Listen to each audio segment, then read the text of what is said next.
আসসালামু আলাইকুম। কেমন আছো সবাই? কি অবস্থা সবার?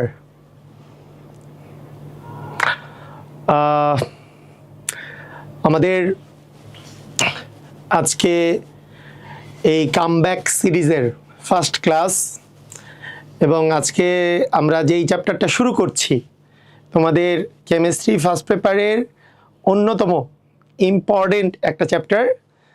তোমরা জানো যে মৌলের পর্যাবৃত্ত ধর্ম ও রাসায়নিক বন্ধন।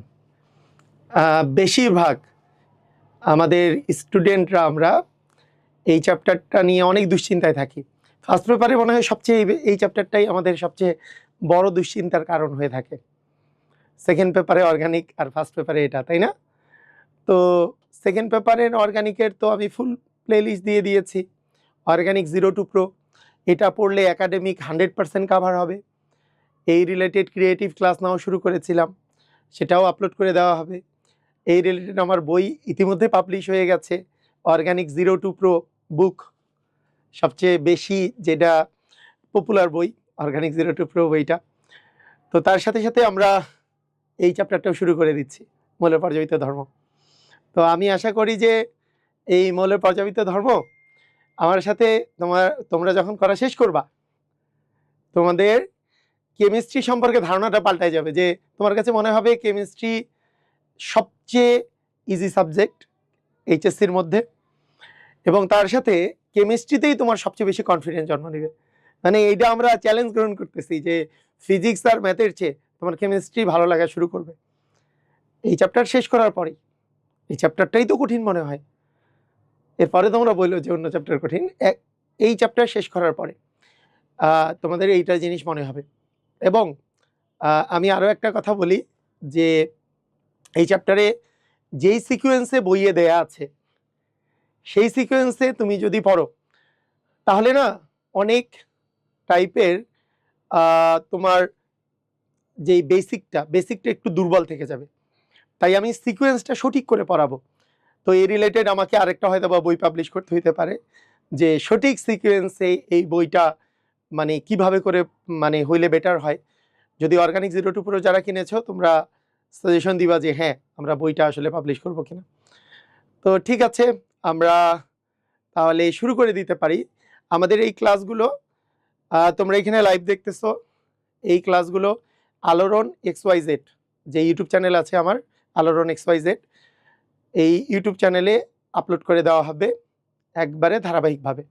তোমার কোশ্চেন যেগুলো আছে কোশ্চেনগুলোর অ্যান্সার দিই। কোশ্চেনগুলোর অ্যান্সার হচ্ছে এইখানে আমি যেই তোমাদেরকে পড়াবো এই চ্যাপ্টারটা, এটা পড়লে তোমার পুরোপুরি কমপ্লিট হয়ে যাবে কিনা। অ্যান্সার হচ্ছে ইয়েস, পুরোপুরি কমপ্লিট হয়ে যাবে, এখানে কোনো ঘাপলা নেই।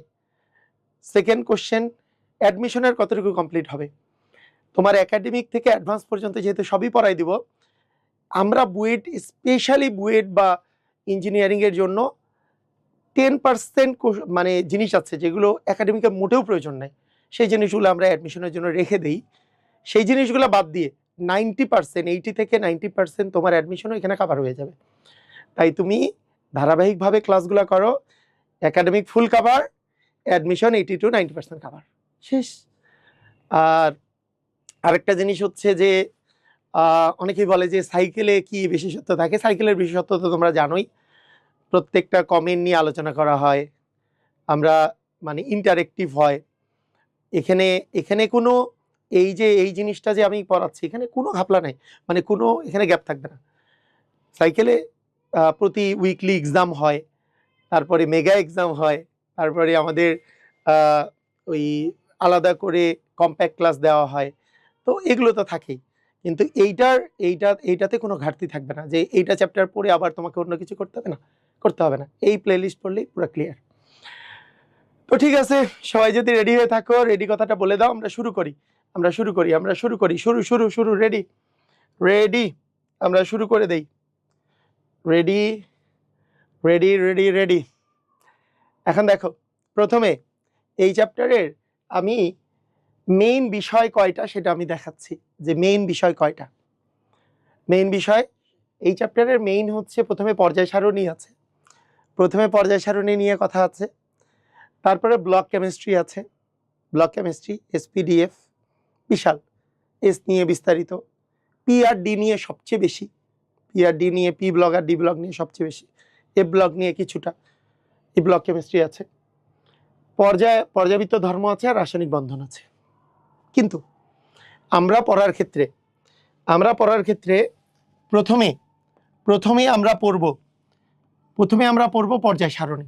এটা ফার্স্টে পড়ব, পর্যায় সারণীটা ফার্স্টে পড়ব, ঠিক আছে? ফার্স্টে যেটা আছে ফার্স্টে পড়ব, কিন্তু এরপরে আর ব্লক কেমিস্ট্রি পড়বো না এখন।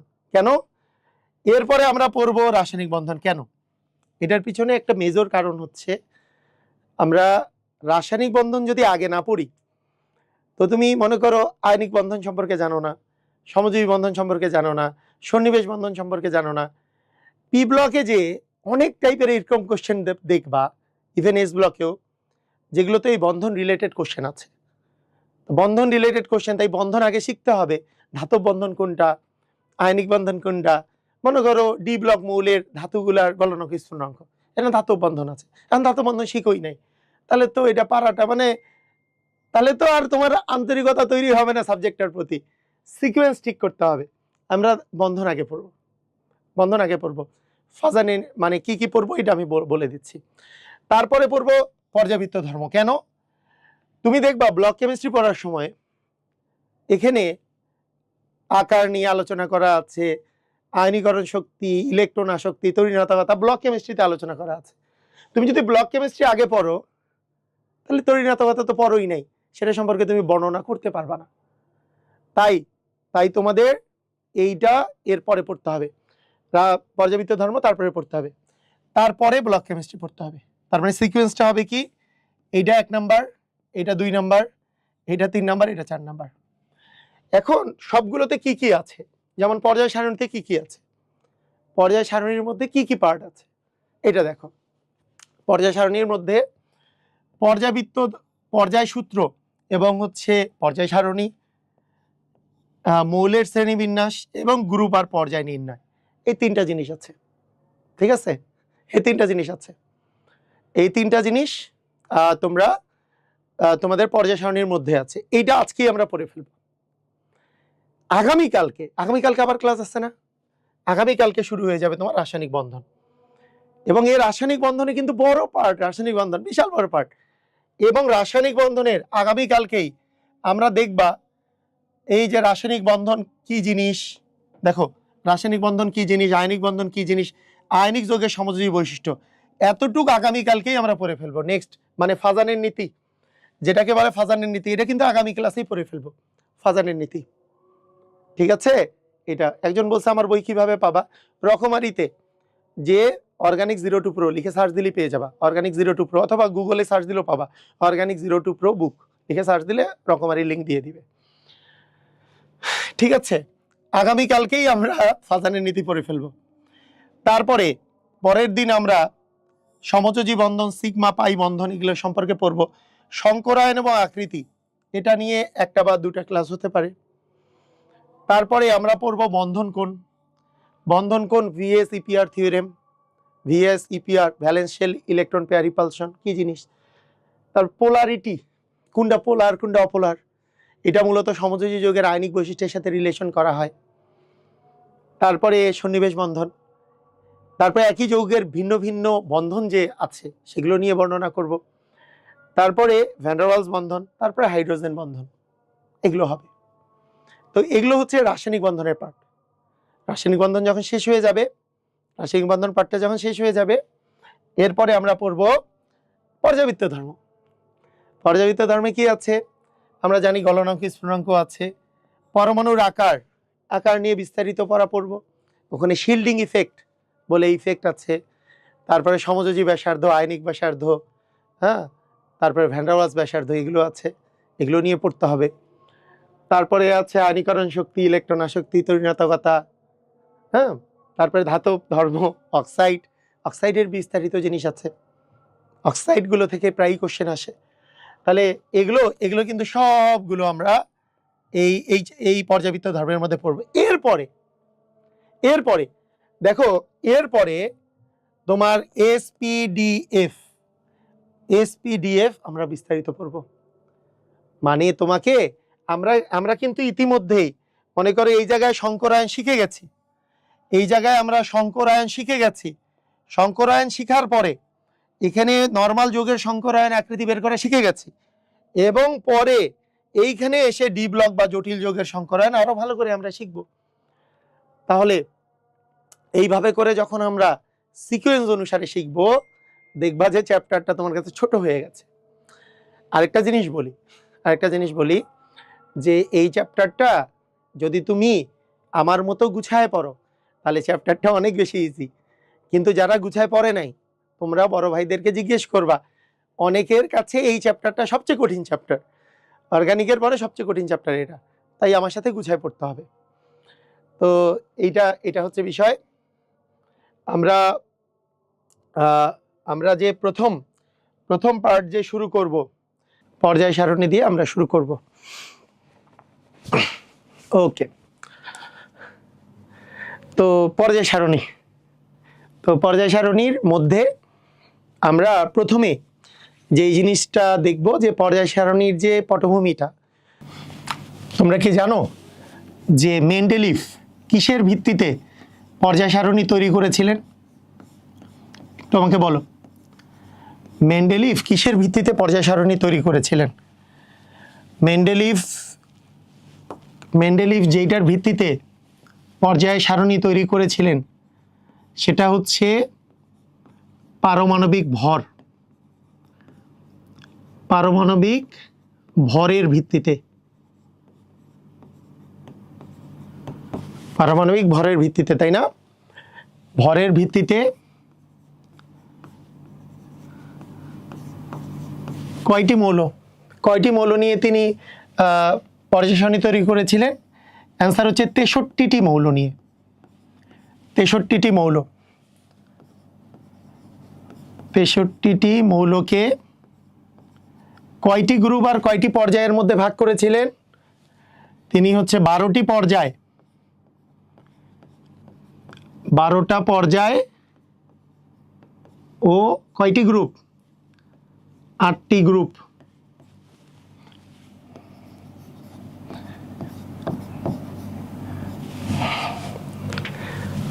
8টি গ্রুপে বিন্যস্ত করে 8টি গ্রুপে বিন্যস্ত করেন।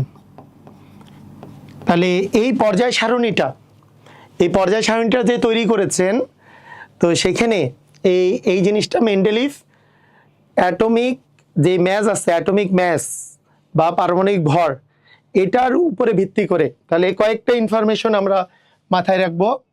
একটা হচ্ছে মেন্ডেলিভ পারমাণবিক ভরের উপর ভিত্তি করে সেই সময়ে 63টা মৌল, যেই 63টা মৌল সেই সময় আবিষ্কার হয়েছে, সেই 63টি মৌলকে কয়টি গ্রুপ আর কয়টা পর্যায়ের মধ্যে ভাগ করেছিলেন বলতো? তোমার হচ্ছে 12টা পর্যায় আর 8টা গ্রুপের মধ্যে ভাগ করেছেন। 12টা পর্যায় আর 8টা গ্রুপের মধ্যে ভাগ করেছিলেন। তো এইভাবে তিনি পর্যায় সারণী তৈরি করেছেন। এই পর্যায় সারণী যে তৈরি করেছিলেন তার হিসাবে সেই সময়ে তিনি যে পর্যায় সূত্রটা দিয়েছিলেন, এই পর্যায় সূত্রটা, এইটা হচ্ছে মেন্ডেলিভের পর্যায় সূত্র যেটা ছিল, এটা কিন্তু এখন আর গ্রহণযোগ্য নয়। কিন্তু মেন্ডেলিভের যেটা পর্যায় সূত্র ছিল সেটা হচ্ছে এরকম যে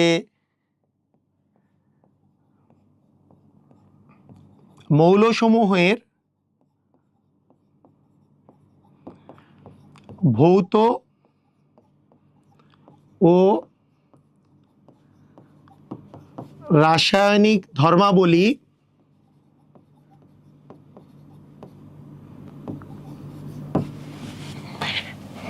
এদের পারমাণবিক ভরের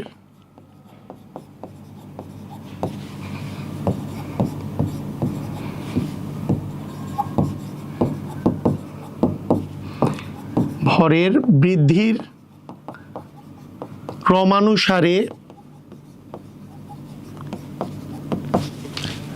আবর্তিত হয়। তো মেন্ডেলিভের যে পর্যায় সূত্রটা ছিল সেই পর্যায় সূত্রটা ছিল এরকম যে মেন্ডেলিভ যে পর্যায় সূত্রটা দিয়েছিলেন সেটাতে ছিল পারমাণবিক ভর।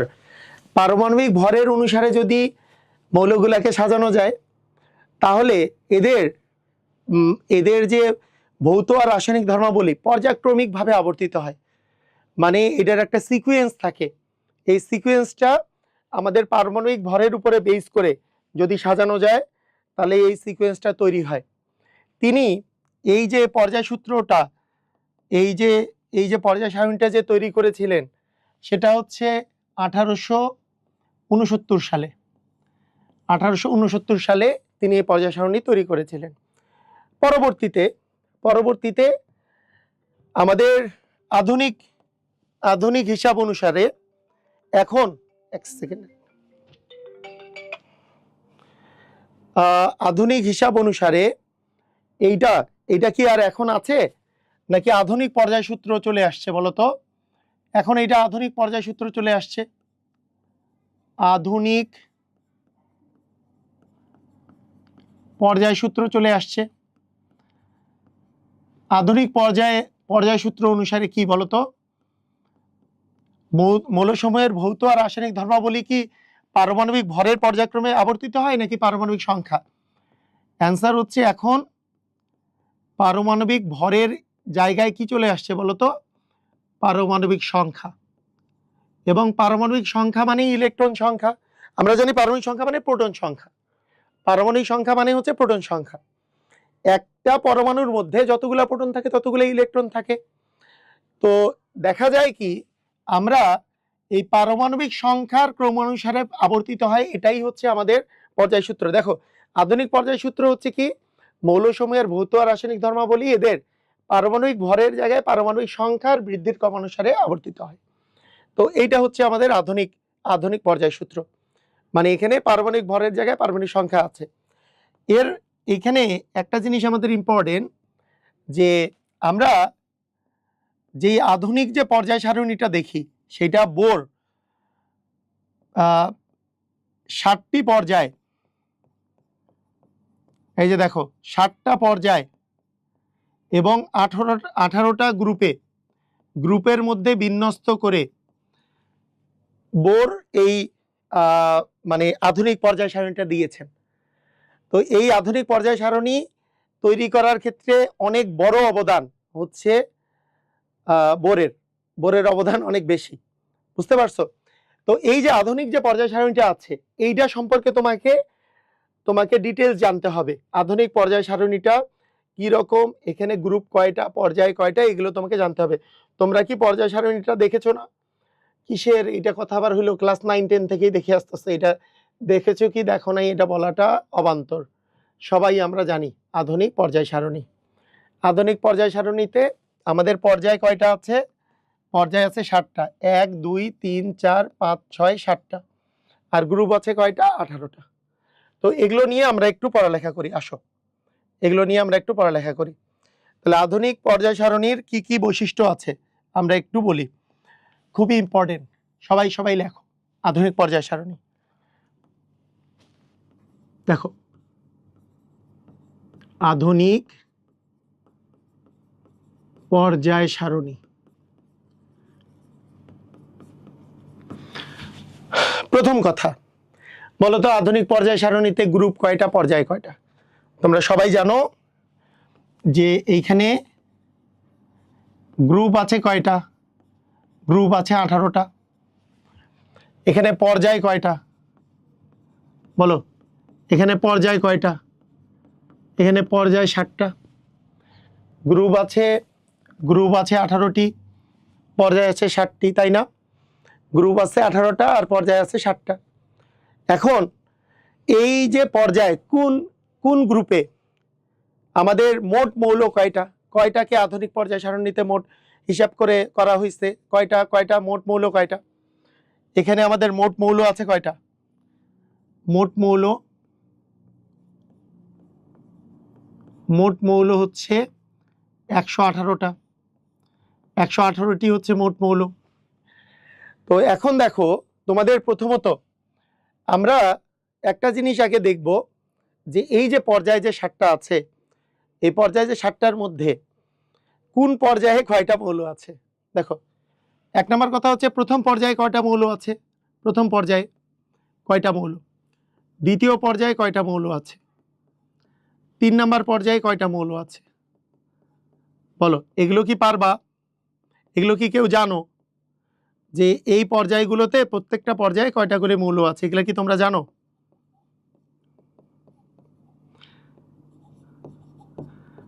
এগুলো তোমরা জানো কি জানো না বলো? প্রথম পর্যায়ে মৌলের সংখ্যা হচ্ছে 2টা, দ্বিতীয় পর্যায়ে 8টা, তৃতীয় পর্যায়ে 8টা, চতুর্থ পর্যায়ে 18টা, পঞ্চম পর্যায়ে 18টা, ষষ্ঠ পর্যায়ে 32টা, তারপরে সপ্তম পর্যায়ে 32টা। মোট হিসাব করো, 2 8 10, 8 18, 18 26, 34, 36, 38 8 হাতে থাকলো 3, 3 3 6, 3 9, 1 10, 1 11, এই যে 118টা মৌল। তাহলে এই জিনিসটা আমরা মাথায় রাখবো কিভাবে, 2 8 8 18 18 32 32, এটাকে বলা হয় ম্যাজিক নাম্বার। এই জিনিসটা দেখো কোন পর্যায়ে কয়টা মৌল আছে এটাকে বলা হয় ম্যাজিক নাম্বার। এটাকে কি বলে? এটাকে বলে ম্যাজিক নাম্বার। এটা অনেক কাজের জিনিস। এই যে দেখো 2 8 8 18 18 32 32, এটাকে বলে ম্যাজিক নাম্বার। 2 8 8 18 18 32 32, এটাকে কি বলে?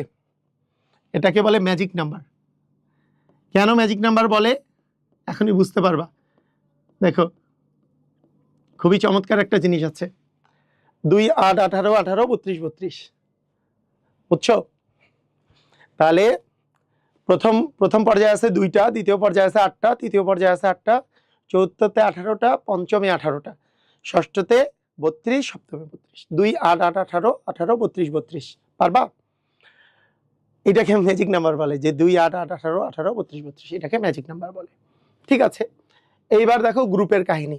বলো তো এইখানে যে গ্রুপগুলো আছে, তোমাদের অনেক তো গ্রুপগুলো আছে, এই গ্রুপের কোনটাতে গ্রুপ 1-এ কয়টা মৌল আছে? মনে রাখবা গ্রুপ 1 আর গ্রুপ 18, এই দুইটাতে 7টা করে মৌল আছে। কয়টা মৌল আছে বলো তো?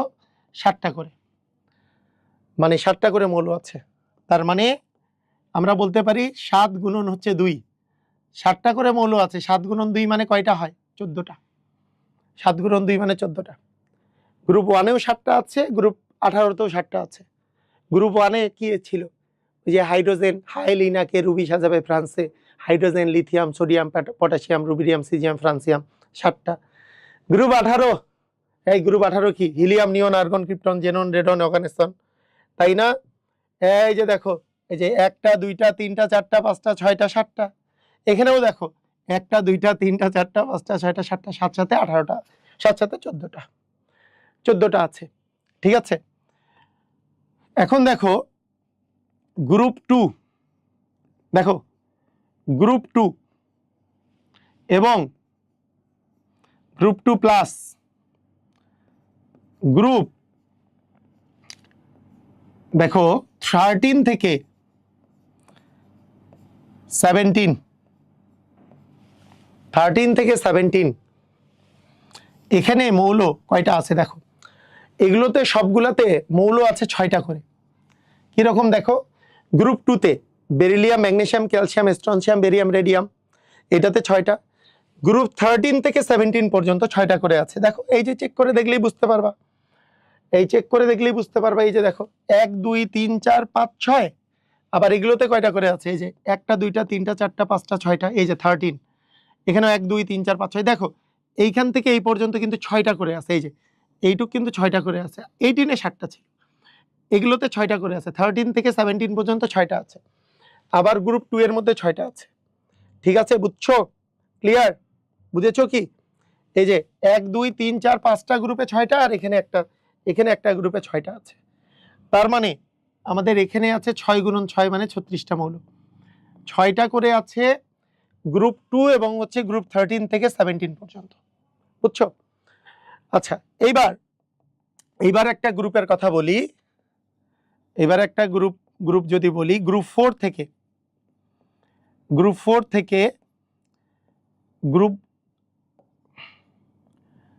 4 থেকে আমাদের 12 পর্যন্ত, এখানে প্রত্যেকটাতে মৌল আছে 4টা করে। দেখো গ্রুপ 4 থেকে এই যে গ্রুপ 4-এ এই যে 1 2 3 4 এরকম 12 পর্যন্ত 1 2 3 4 5 6 7 8 9টা গ্রুপে 9টা গ্রুপেই 4টা করে আছে। 9টা গ্রুপেই 4টা করে আছে। কয়টা গ্রুপে 4টা করে আছে? 9টা গ্রুপে। তার মানে এখানে মোট কয়টা আছে? এখানে মোট কয়টা আছে? 36টা। এখানে আছে 36টা। কিন্তু গ্রুপ 3 যেটা আছে গ্রুপ 3, সেটাতে মৌলের সংখ্যা কয়টা? সেটাতে মৌলের সংখ্যা দেখো, এখানে দেখে মনে হচ্ছে 1 2 3 4, কিন্তু এইটা আছে ল্যান্থেনাইট সিরিজ, এইটা আছে অ্যাক্টিনাইট সিরিজ। ল্যান্থেনাইট সিরিজে 15টা, অ্যাক্টিনাইট সিরিজে 15টা, যাদেরকে নিচে স্থান দেওয়া হয়েছে। এখানে 15 15 30টা আছে, 15 15 30 আর 2 32টা। সেই জন্য গ্রুপ 3-তে আছে 32টা। গ্রুপ 3-তে কয়টা আছে বলো তো? 32টা। গ্রুপ 3-তে মৌলের সংখ্যা হচ্ছে 32টা। গ্রুপ 3-তে মৌলের সংখ্যা হচ্ছে কয়টা? 32টা। এখন তুমি যোগ করো, তাহলে 10 6 16 আর 2 হচ্ছে 18, 18 আর 8 হাতে থাকলো 1, 3 3 আগে 4, 4 3 7, 3 10 আর 1 11, এই হচ্ছে 118টা। তাহলে দেখো দেখো দেখো দেখো, বুঝছো কি বুঝো নাই? সবাই কি বুঝতে পারছো? ক্লিয়ার? আমাকে বলো, সবাই কি ক্লিয়ারলি বুঝছো? তাহলে বলো, পর্যায়ে থাকবে 2 8 2 8 8 18 18 32 32। 1 নম্বর পর্যায়ে 2টা, তারপরে 8, তারপরে পর্যায়ে 2 নম্বর পর্যায়ে 8টা, 3 নম্বরে 8টা, 4 নম্বরে 18টা, 5 নম্বরে 18টা, 6 নম্বরে 32টা, 7 নম্বরে 32টা। আর গ্রুপের বেলা সবচেয়ে বড় গ্রুপ হচ্ছে গ্রুপ 3। এই যে সবচেয়ে বড় গ্রুপের নাম কি বলো? সবচেয়ে বড় গ্রুপ হচ্ছে গ্রুপ 3, যেখানে আছে 32টা। গ্রুপ 4 থেকে 12 পর্যন্ত 4টা করে আছে। 4 গুণন 9টা গ্রুপে আছে, 4 9 36টা। গ্রুপ 2-তে আছে 6টা, আর 13 থেকে 17-তে আছে 6টা। হ্যাঁ, 6টা করে আছে। তাহলে মোট এখানে 6টা গ্রুপ হলো, 6 মানে 6টা মোট গ্রুপ হইল 6 6 36টা। গ্রুপ 1 এবং গ্রুপ 18-এ আছে 6টা করে, তাহলে 7 গুণে 14টা। বুঝছো? তাহলে আমাদের গ্রুপ আর পর্যায়ে কয়টা কি মৌল আছে এটা সম্পর্কে আমরা একটা ধারণা পেলাম, যে আসলে কোন গ্রুপে কয়টা মৌল আছে, তাই না? আচ্ছা, আমরা এইবার আমরা একটা কথা বলবো, সেটা হলো এই গ্রুপগুলোর ক্ষেত্রে কিছু নাম আমরা জানি, যেই নামগুলো কমন নাম হিসাবে ক্লাস 9 10 থেকে পড়ে আসতেছ। আচ্ছা, প্রথমত গ্রুপের নামগুলো যে আছে, এটার একটা ইন্টারেস্টিং কথা আছে। এই গ্রুপগুলোর নাম যখন আমরা ব্যবহার করি, আমরা গ্রুপ 1, এই যে দেখো গ্রুপ 1, এরকম করে গ্রুপ 2 এভাবে ব্যবহার করি না, গ্রুপ 3 সিরিয়ালি 18 পর্যন্ত ব্যবহার করি আমরা। কিন্তু দুঃখজনক হলেও তোমরা অনেক সময় পরীক্ষার মধ্যে দেখবা রোমান সংখ্যায় দিয়ে দিছে। ওই যে পুরাতন পদ্ধতি একটা আছে, পুরাতন পদ্ধতিতে গ্রুপের নাম দিয়ে দেয়। পুরাতন পদ্ধতিতে কি গ্রুপের নাম কিন্তু দিয়ে দেয়। তখন তুমি কি করবা? তো সেটা আমি আগে তোমাকে দেখাচ্ছি, ভালো করে দেখো। Group 8, group 9, group 10, 11, 12, 13, 14, 15, 16, 17, group 18। দেখো, গ্রুপ 1 থেকে 18 পর্যন্ত। মজার ব্যাপারটা হচ্ছে গ্রুপ 1 থেকে 18 পর্যন্ত যে আছে, এই 1 থেকে 18-র মধ্যে এই যে গ্রুপ 1 এবং 2, এই যে গ্রুপটা যে আছে, এইটার রেকর্ডেড ক্লাস কোথায় পাবো? আলোড়ন XYZ ইউটিউব চ্যানেলে পাবা। আলোড়ন XYZ ইউটিউব চ্যানেলে পাবা, ঠিক আছে? শোনো, গ্রুপ 1 এবং 2 এগুলোকে অ্যাকচুয়ালি দেখো, মানে পুরাতন নিয়ম অনুসারে এই গ্রুপগুলোর নাম এত সহজ ছিল না। 1 2 3 4 থেকে 18 এরকম ছিল না, এইটা দুইটা উপগ্রুপে ভাগ করা হইতো। তার মধ্যে গ্রুপ 3 থেকে 12 পর্যন্ত এইটাকে বলা হইতো বি উপগ্রুপ, এটাকে বলা হইতো বি উপগ্রুপ, এটাকে বলা হইতো কি বি উপগ্রুপ। এগুলো হচ্ছে বি উপগ্রুপ, পুরাতন নিয়ম অনুসারে এটা হচ্ছে বি উপগ্রুপ। আর 1 2 আর এখনকার যে 13 থেকে 18 এগুলোকে বলা হইতো এ উপগ্রুপ, এগুলোকে বলা হইতো এ উপগ্রুপ, এবং এগুলোকে রোমান সংখ্যায় লেখা হইতো। এবং কোনটা কি নাম ছিল সেটা বলছি আমি। যেইটা এখনকার 1 সেইটা ছিল 1A, রোমান সংখ্যায় 1 দিয়ে এ, 1A। যেইটা এখনকার 2 সেইটা ছিল 2A, সেটা ছিল 2A। যেইটা এখনকার 13 সেটা ছিল হচ্ছে 3A। যেইটা এখনকার 14 সেটা ছিল হচ্ছে 4A। যেইটা এখনকার 15 সেটা ছিল 5A। যেইটা এখনকার 16 সেটা ছিল 6A। যেইটা এখনকার 17 সেটা ছিল 7A। যেটা ছিল এখনকার 18 এটাকে বলা হয়তো শূন্য গ্রুপ, এটাকে বলা হয়তো শূন্য গ্রুপ। তাহলে দেখো এই আগেকার নিয়ম অনুসারে এইটা, এই যে 1 আর 2 হচ্ছে এ উপগ্রুপ ছিল, আবার 13 থেকে 18 এ উপগ্রুপ ছিল। এখনকার 1 আগেকারও 1A ছিল, এখনকার 2 আগেকার 2A ছিল, এখনকার 13 আগেকার 3A ছিল, তারপর 4A, 14 4A, 15 5A, 16 6A, 17 7A, 18 শূন্য গ্রুপ। 18টা ছিল শূন্য গ্রুপ। বুঝছো? ক্লিয়ার? আবার তোমাকে আমি যদি বলি যে এই যে 3 যে আছে গ্রুপটা, এই গ্রুপ 3 যে ছিল এইটা তো বি উপগ্রুপ, এই 3টা ছিল 3B, 4টা ছিল 4B, 5টা ছিল 5B, 6টা ছিল 6B। কি মজা তাই না? 7টা ছিল 7B। এরপরে একটু ঝামেলা আছে, এরপরে 8 9 10 এদেরকে যৌথভাবে করে 8 বলা হতো, 8 গ্রুপ 8 বলা হইতো। অনেক ক্ষেত্রে এটাকে 8 বলা হইতো, অনেক ক্ষেত্রে 8B বলা হতো। ঠিক আছে, 8B বলা হইতো। আর লাস্টের যে দুইটা দেখো, বি এর মধ্যে কিন্তু 3 থেকে শুরু হয়েছিল, তাই 11 কে বলা হইতো 1B আর 12 কে বলা হইতো 2B। বুঝছো কি বুঝো নাই? বুঝছো? ক্লিয়ার? সবাই বুঝছো? তার মানে আমাদের আমাদের আমাদের এই জিনিসটা মাথায় রাখতে হবে যে 1 2 আর 13 থেকে 18A,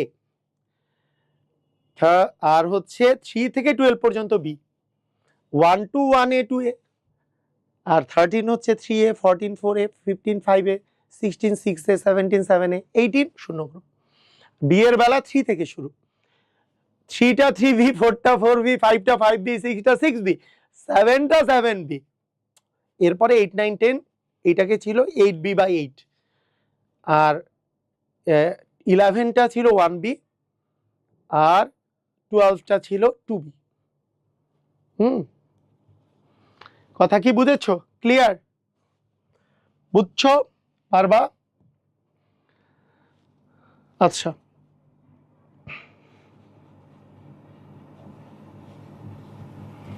আচ্ছা এখন দেখো, এখন তোমাদের এইবার কথা হলো, এই যে আমরা যখন বলবো গ্রুপ 1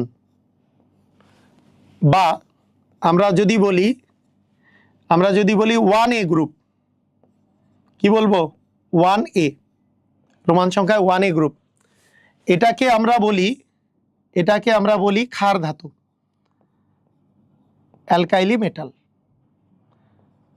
এই গ্রুপের যে মৌলগুলো আছে হাইড্রোজেন বাদে বাকিগুলো আসলে ক্ষার ধাতু, এগুলোকে বলা হয় ক্ষার ধাতু। বুঝছো? আচ্ছা, যেটা গ্রুপ 2, আধুনিক গ্রুপ 2, সেটা আগে কি ছিল? গ্রুপ 2A ছিল। এই ধাতুগুলা, ওই যে ম্যাগনেসিয়াম ক্যালসিয়াম, এই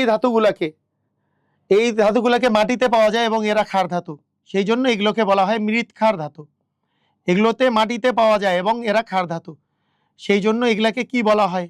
মৃৎক্ষার ধাতু, অ্যালকাইলি আর্থ মেটাল। অ্যালকাইলি আর্থ মেটাল, ঠিক আছে, অ্যালকাইলি আর্থ মেটাল বা মৃৎক্ষার ধাতু। আচ্ছা, আমরা এখনকার গ্রুপ 11 এর কথা যদি চিন্তা করি, সেইটা আগে কি ছিল বলতে পারবা? এখনকার যেটা গ্রুপ 11 সেইটা আগে কি ছিল? কি ছিল? এই দেখো দেখো, গ্রুপ 11টা ছিল 1B ছিল।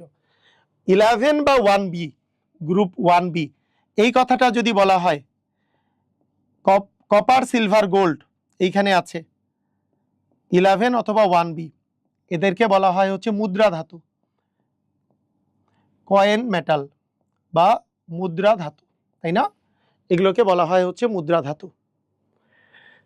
আমরা যদি দেখি গ্রুপ 15, যেটা আগে ছিল গ্রুপ 5-এ, দেখো ওই যে 15টা ছিল 5-এ, এটাকে আমরা বলতাম, এগুলোকে আমরা বলি নিকটোজেন।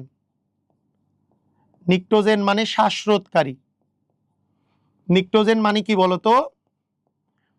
শ্বাসরোধকারী।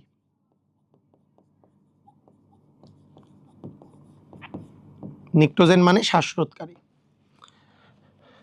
এরপরে হচ্ছে গ্রুপ 16। 16 মানে গ্রুপ হচ্ছে 6-এ, এইটাকে কি বলে? চালকোজেন। কোনটা? ওই যে অক্সিজেন সালফার, এরা হচ্ছে আকরিক উৎপন্নকারী, আকরিক হিসাবে থাকে, আকরিক উৎপন্নকারী।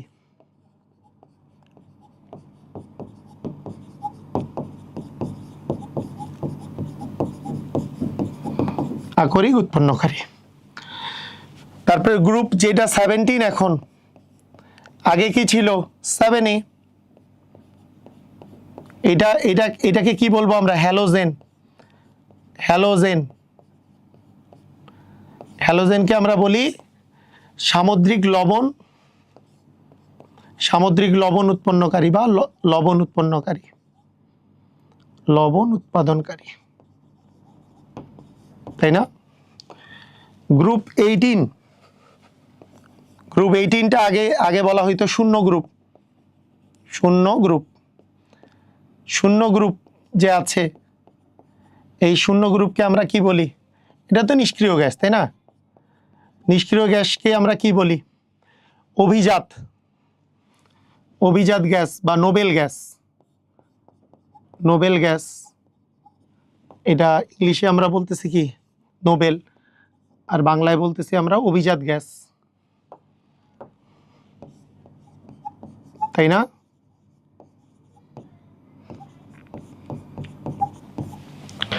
তো এই তো কাহিনী হচ্ছে এগুলো, এগুলো আমরা জানি, তাই না? তাহলে দেখো, এগুলো কিন্তু আমরা সবাই জানি। এই যে দেখো,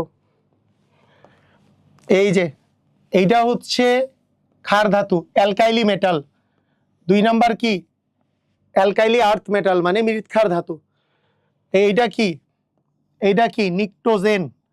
15টা হচ্ছে নিকটোজেন। 16টা কি? চালকোজেন। 17টা কি বলো? 17টা কি? 17টা হচ্ছে হ্যালোজেন। আর 18টা কি? 18টা হচ্ছে নিষ্ক্রিয় গ্যাস বা নোবেল গ্যাস, তাই না? এই হচ্ছে বিষয়। এখানে আরেকটা ইম্পর্টেন্ট বিষয় আছে। তোমরা কি রেয়ার আর্থ মেটাল বা বিরল মৃত্তিকা ধাতুর নাম শুনেছো? Yes or no?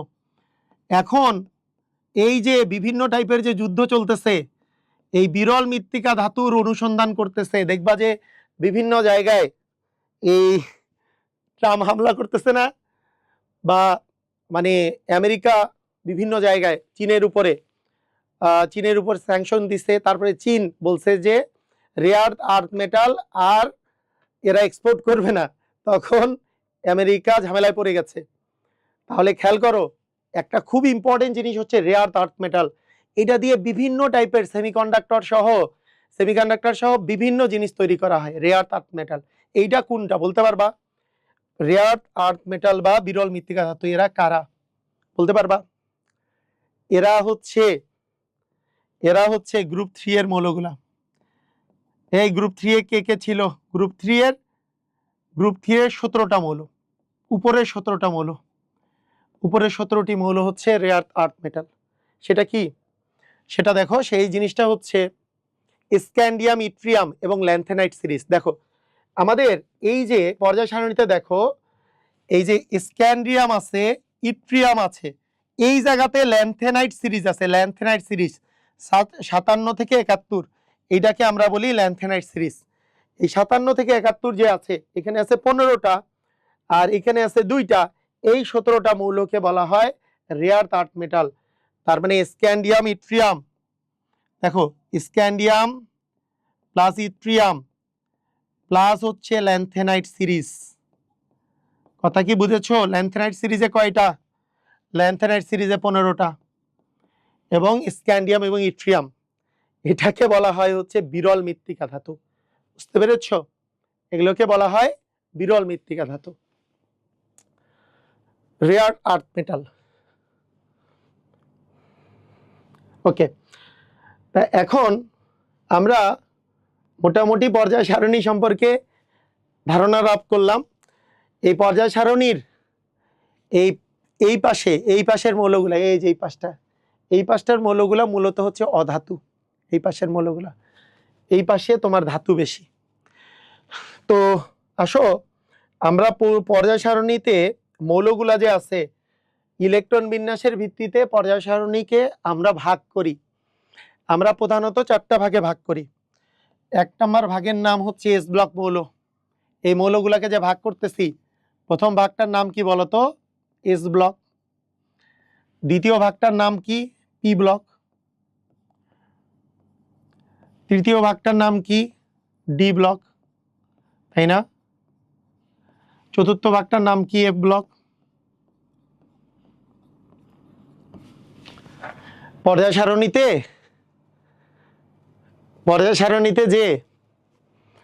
সারণীতে যে মৌলগুলো আছে, এই মৌলগুলোকে সাধারণত 4 ভাগে ভাগ করা যায়। একটা এস ব্লক, একটা পি ব্লক, একটা ডি ব্লক, একটা এফ ব্লক। এগুলো কাকে বলে? খুবই সহজ। যদি কোনো একটা মৌলের সর্বশেষ ইলেকট্রনটা এস অরবিটালে প্রবেশ করে তাহলে এস ব্লক, যদি সর্বশেষ ইলেকট্রন ডি অরবিটালে প্রবেশ করে ডি ব্লক, পি অরবিটালে প্রবেশ করলে পি ব্লক, এফ অরবিটালে প্রবেশ করলে এফ ব্লক, তাই না? বিষয়টা এইটাই। আচ্ছা, মনে করো তোমাকে আমি বললাম যে এস ব্লক মৌল এটা কি? যে সর্বশেষ ইলেকট্রন এস অরবিটালে প্রবেশ করে। সর্বশেষ ইলেকট্রন কোথায় প্রবেশ করে বলো তো?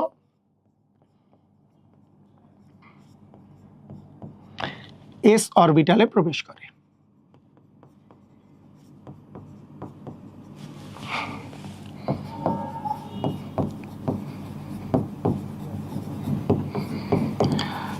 তোমরা সুন্দর করে নোট করে, আমি তোমাদেরকে স্লাইড দিব, তোমরা বিশেষ করে মানে তোমরা যেই ব্যাচেরই হও না কেন, তোমরা সুন্দর করে নোট করে এএসজিতে অথবা তোমাদের 27 অথবা 26 যেই ব্যাচের বা যেই ব্যাচেরই হও না কেন, সেই ব্যাচের তোমাদের যে গ্রুপ আছে, গ্রুপের মধ্যে শেয়ার করো, তোমাদের ক্লাস নোটটা শেয়ার করো।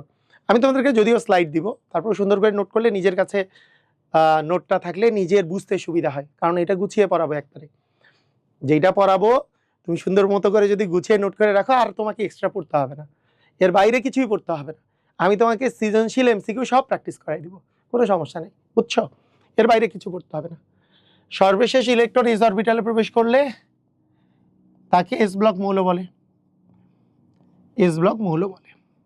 আমরা এগুলো ডিটেইলস পড়বো এস ব্লক পি ব্লকের। আমরা এখন জাস্ট ধারণা নিব। কেন? এস ব্লক পি ব্লকের আমি তোমাদেরকে বলেছি, তোমাদের এই যে ব্লক কেমিস্ট্রির মধ্যে এসপিডিএফ এর যে বিস্তারিত পড়া, সেটা কিন্তু আমরা একেবারে রাসায়নিক পরিবর্তন, পর্যাবৃত্ত ধর্ম, তারপরে ওগুলোর বিস্তারিত পড়বো। কিন্তু এখন আমরা ধারণা আগে নিব, এই যে শ্রেণীবিন্যাসের মধ্যে আমরা একটু ধারণা নিব। সর্বশেষ ইলেকট্রন যদি এস অরবিটালে প্রবেশ করে সেটা হচ্ছে এস ব্লক। আচ্ছা, ঠিক আছে, তাহলে সেটা হচ্ছে এস ব্লক মৌল। আচ্ছা, এখন দেখো এস ব্লক মৌল যে আছে পৃথিবীতে, এস ব্লক মৌল যে পর্যায় সারণীতে আছে, মোট এস ব্লক মৌলের সংখ্যা হচ্ছে 14টি।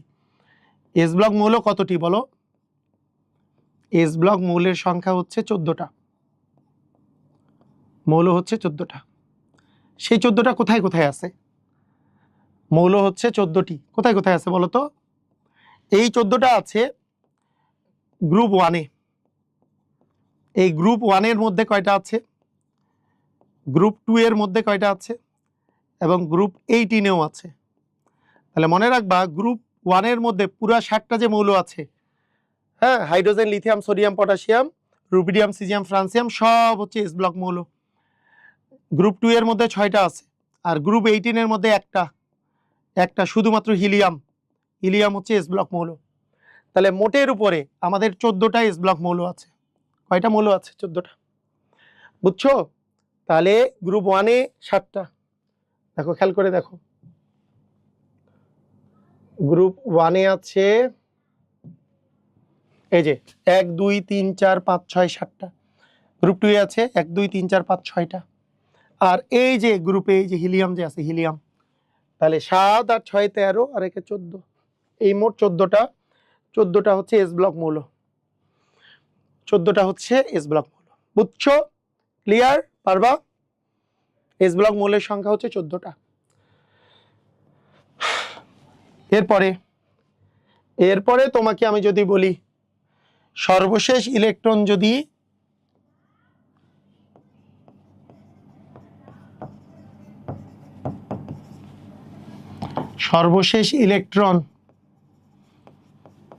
পি অরবিটালে প্রবেশ করলে, তো পি অরবিটালে প্রবেশ করলে সেটা হচ্ছে পি ব্লক মৌল। পি ব্লক মৌলগুলা কোথায় আছে বলো? পি ব্লক মৌলের সংখ্যা কয়টা বলতে পারবা? পি অরবিটালে প্রবেশ করলে তা পি ব্লক। পি ব্লক মৌলগুলা কোথায় আছে বলতে পারবা? পি ব্লক মৌলের সংখ্যা কয়টা? পি ব্লক মৌল হচ্ছে 36টা। কতটি? 36টি, তাই না? 36টা। সেই 36টা কোথায় আছে? সেই 36টার মধ্যে দেখো, গ্রুপ 13-এ আছে, 14-এ আছে, 15-এ আছে, 16-এ আছে, 17-এ আছে, 18-এ আছে। কয়টা করে আছে? 6টা করে আছে। এখানেও 6টা, এখানেও 6টা। এগুলো সবগুলা গ্রুপে 6টা করে আছে।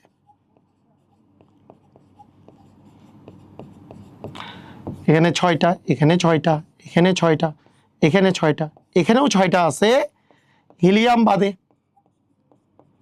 তাহলে মোট কয়টা হলো? 36টা। 1 2 3 4 5 6 6 6 36। দেখো কিভাবে 36 খেয়াল করো, কিভাবে 36 খেয়াল করো। এই যে দেখো এখানে পি ব্লক মৌলগুলা এই যে গ্রুপ 13-এ 6টা। এই যে 1 2 3 4 5 6, boron, aluminium, gallium, indium, thallium, নিউটোনিয়াম, এইটা হচ্ছে 6টা। এরকম করে carbon, silicon, germanium, tin, lead, তারপরে কি ফ্লোরোভিয়াম, তারপরে nitrogen, phosphorus, arsenic, antimony, bismuth, moscovium, তারপর oxygen, sulphur, selenium, tellurium, polonium, livermorium, fluorine, chlorine, bromine, iodine, astatine, tennessine, এবং হিলিয়াম বাদে neon, argon, krypton, xenon, radon, oganesson. এই যে 36টা মৌল যে আছে, এই 36টা, এই যে এখান থেকে এটা এতটুকু হিলিয়াম বাদ দিয়ে, হিলিয়াম তো এস ব্লক। এই যে এখানে 6 গুণন 6, এই পাশে 1 2 3 4 5 6, এই পাশে 1 2 3 4 5 6, 6 গুণন 6 মানে 36টা। এই 36টা হচ্ছে পি ব্লক মৌল। 36টা কি ব্লক মৌল বলো? এই 36টা হচ্ছে পি ব্লক মৌল। বুঝছো? ক্লিয়ার? 13 থেকে 18-র মধ্যে 18তে মোট 60টা মৌল আছে, তার মধ্যে 6টা পি ব্লক, একটা এস ব্লক। 6টা হচ্ছে পি ব্লক, একটা হচ্ছে এস ব্লক। বুঝছো? ক্লিয়ার? এখন দেখো এরপরে ডি ব্লক। সর্বশেষ ইলেকট্রন ডি অরবিটালে প্রবেশ করে যদি,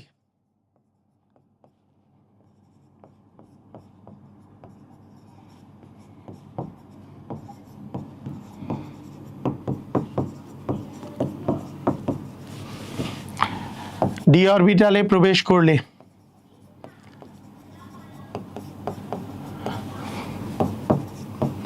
তা ডি ব্লক। ডি ব্লক মৌলের সংখ্যা কয়টি? ডি ব্লক মৌলের সংখ্যা 41টি। ডি ব্লক মৌল 41টি। সেই 41টা কি কি দেখো, কোথায় কোথায় আছে এই 41টা? তুমি দেখো গ্রুপ, দেখো এখানে একটা জিনিস খেয়াল করো, 41টা যে আছে, যে এই 41টার মধ্যে তোমার এই যে গ্রুপ 3 থেকে 12 পর্যন্ত, গ্রুপ 3 থেকে 12 পর্যন্ত যে মৌলগুলো আছে, এই মৌলগুলাকে আমরা বলবো গ্রুপ 3 থেকে 12 পর্যন্ত যে মৌলগুলো আছে এগুলোকে বলবো আমরা হচ্ছে ডি ব্লক মৌল, বুঝছো? তো এখানে 3 থেকে 12 পর্যন্ত মোট 10টা আছে। তো 4 গুণন 10 মানে 4 10 40, প্লাস একটা আছে থোরিয়াম, থোরিয়াম একটা মিলে হয়ে যায় 41। এখানে এই জিনিসটা আমি একটু বুঝাই বলি, ভালো করে শোনো, বুঝলে বুঝতে পারবা। এখানে কি হয়, আমি এইদিকে 4 10 40 কেন লিখছি এটা বুঝতে পারবা। দেখো এখানে দেখো এই বরাবর কি 1 2 3 4টা করে আছে, আর গ্রুপ 3 থেকে 12 পর্যন্ত এই যে 1 2 3 4টা করে না। তুমি যদি এখানে ল্যান্থেনাম ধরে নাও যে এটা ল্যান্থেনাম আর এটা অ্যাক্টিনিয়াম, অ্যাক্টিনিয়াম এইটা আর ল্যান্থেনাম এটা, তাহলে 4 10 40 হয়ে গেল। ল্যান্থেনাইট সিরিজের ল্যান্থেনাম এবং অ্যাক্টিনিয়াম এগুলো হচ্ছে ডি ব্লক মৌল। এগুলো কি ব্লক মৌল বলো? এগুলো হচ্ছে ডি ব্লক মৌল। তাহলে 4 10 40, এই পাশে 10টা, এই পাশে 4টা, 4 10 40 উইথ হচ্ছে থোরিয়াম, থোরিয়াম হচ্ছে ডি ব্লক মৌল। তাহলে হয়ে গেল 41। এই বরাবর 10টা গ্রুপ আছে, এই বরাবর 4টা করেছিল। ল্যান্থেনাইট সিরিজের ল্যান্থেনামকে উপরে দিলাম, অ্যাক্টিনিয়ামকে উপরে দিলাম, তাহলে এই বরাবর এখানেও 4টা হয়ে গেল। বাকিগুলো এগুলো কিন্তু পি ব্লক, তার মধ্যে এফ ব্লক, এই যে নিচের গুলা ল্যান্থেনাইট সিরিজ আর অ্যাক্টিনাইট সিরিজের ল্যান্থেনাম আর অ্যাক্টিনিয়ামকে যদি আমি উপরে দেই তাহলে এখানে 4 10 40টা হলো, আর তার সাথে যদি থোরিয়ামকে নেই তাহলে 41টা হলো। এই 41টা মৌল হচ্ছে ডি ব্লক মৌল, এই 41টা মৌল। আর বাকি যেই জিনিসটা থাকলো, বাকি থাকলো আর এইটুক হচ্ছে তোমার এফ ব্লক মৌল, যেটাতে ল্যান্থেনাইট সিরিজ অ্যাক্টিনাইট সিরিজের মধ্যে এতটুকু হচ্ছে এফ ব্লক মৌল। তাহলে আমরা 41টা মৌল পেয়েছি হচ্ছে ডি ব্লক মৌল, 41টা মৌল পেয়েছি ডি ব্লক। এবার আমরা যদি বলি, হ্যাঁ, যে সকল মৌলের, আচ্ছা যে সকল দিয়ে তো লিখি নাই, সর্বশেষ ইলেকট্রন দিয়ে লিখছি। সর্বশেষ ইলেকট্রন যদি এফ অরবিটালে প্রবেশ করে, তাই না? এফ অরবিটালে প্রবেশ করলে তা এফ ব্লক মৌল। তাহলে এফ ব্লক মৌল কয়টা দেখো, কিভাবে দিব। এফ ব্লক মৌল হচ্ছে 27টা। এফ ব্লক মৌল কয়টি? মৌল হচ্ছে 27টা। এই 27টা কোথায় কোথায় আছে? 27টার স্থান হচ্ছে ল্যান্থেনাইট সিরিজ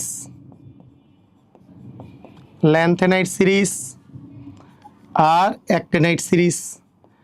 ল্যান্থেনাইট সিরিজের থাকবে 14টা, অ্যাক্টিনাইট সিরিজের হচ্ছে 13টা, মিলে হচ্ছে 27টা।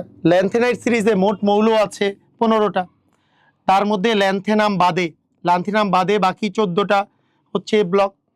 আর অ্যাক্টিনাইট সিরিজে তোমার মৌল আছে 15টা, মানে ল্যান্থেনাইট সিরিজ আর অ্যাক্টিনাইট সিরিজে 15 15 30টা মৌল আছে। এখানে অ্যাক্টিনিয়াম এবং থোরিয়াম বাদে, এই অ্যাক্টিনিয়াম আর থোরিয়াম হচ্ছে ডি ব্লক মৌল।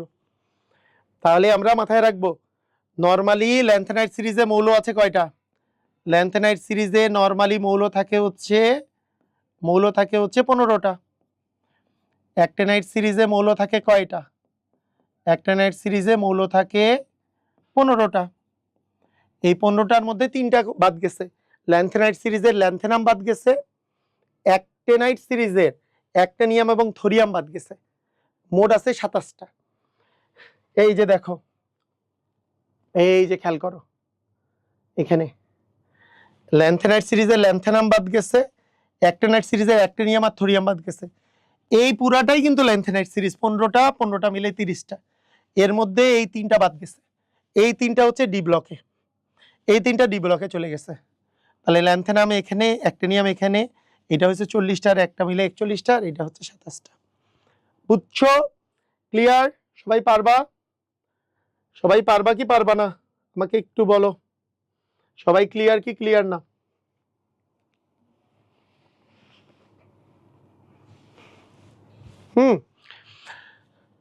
তাহলে এইটা হলো আমাদের গ্রুপ আর পর্যায়ের বিষয়গুলো, যে কোন গ্রুপে কোনটা আছে এবং কোন পর্যায়ে কোনটা আছে। এখন আমরা যেটা শিখব সেটা হচ্ছে যে গ্রুপ আর পর্যায় নির্ণয়, মৌলের শ্রেণীবিন্যাসের। এইবার আমরা যেটা শিখব গ্রুপ এবং পর্যায় নির্ণয়। ওকে, তো গ্রুপ আর পর্যায় নির্ণয় দুই রকমে করা যায়, একটা হচ্ছে ট্রেডিশনাল নিয়মে, আরেকটা আছে সংক্ষিপ্ত নিয়মে। সংক্ষিপ্ত নিয়মটা এমসিকিউ এবং অ্যাডমিশনে কাজে লাগে অনেক, আর ট্রেডিশনাল নিয়মটা আমরা মোটামুটি সবাই জানি। ট্রেডিশনাল নিয়মটা কি? ট্রেডিশনাল নিয়মটা আমি আগে শিখাই দিই। ট্রেডিশনাল নিয়ম তোমাদের ক্লাস 9-10-এই ছিল। বলতো পর্যায়, কোনো কিছুর পর্যায় যে ছিল, পর্যায়ের সিস্টেমটা কি ছিল? হ্যাঁ, পর্যায়টা হচ্ছে সর্বোচ্চ কোয়ান্টাম সংখ্যা, সর্বোচ্চ কোয়ান্টাম সংখ্যা। কোনো একটা ইলেকট্রন বিন্যাস করার পরে সর্বোচ্চ কোয়ান্টাম সংখ্যাটাই ছিল তার পর্যায়। আর গ্রুপ নির্ণয় কি ছিল? গ্রুপ নির্ণয়ের ক্ষেত্রে আমরা কয়েকটা পার্ট দিয়েছিলাম। সেই পার্টটা হচ্ছে, যদি সেটা এস ব্লক মৌল হয় তাহলে সর্বশেষ এস অরবিটালে জয়টা ইলেকট্রন থাকবে সেটাই তার গ্রুপ। যদি পি ব্লক এলিমেন্ট হয় তাহলে সর্বশেষ P S orbital plus P orbital plus 10 যোগ করলে তার গ্রুপ হবে। যদি ডি ব্লক মৌল হয় তাহলে সর্বশেষ ডি এবং এস যোগ করলে যেটা হবে সেটা হবে গ্রুপ। এবং যদি এফ ব্লক মৌল হয় তাহলে সবসময় গ্রুপ হবে 3। এফ ব্লক মৌল, এমন কোনো এফ ব্লক মৌল নাই তাদের গ্রুপ আলাদা। এটা হচ্ছে আমাদের ট্রেডিশনাল নিয়ম। ট্রেডিশনাল নিয়ম হচ্ছে গ্রুপ আর পর্যায় নির্ণয়ের। ট্রেডিশনাল নিয়ম কি? যে সর্বোচ্চ কোয়ান্টাম সংখ্যা যেটা হবে সেটা হচ্ছে পর্যায়, আর গ্রুপ যদি এস ব্লক হয় তাহলে শেষ এসে জয়টা প্রবেশ করবে সেটাই তার পর্যায়, সেটাই তার গ্রুপ। পি ব্লক হইলে সেটার এস প্লাস পি প্লাস 10, আর যদি ডি ব্লক হয় তাহলে ডি প্লাস এস, আর এ ব্লক হইলে সেটা হচ্ছে গ্রুপ 3।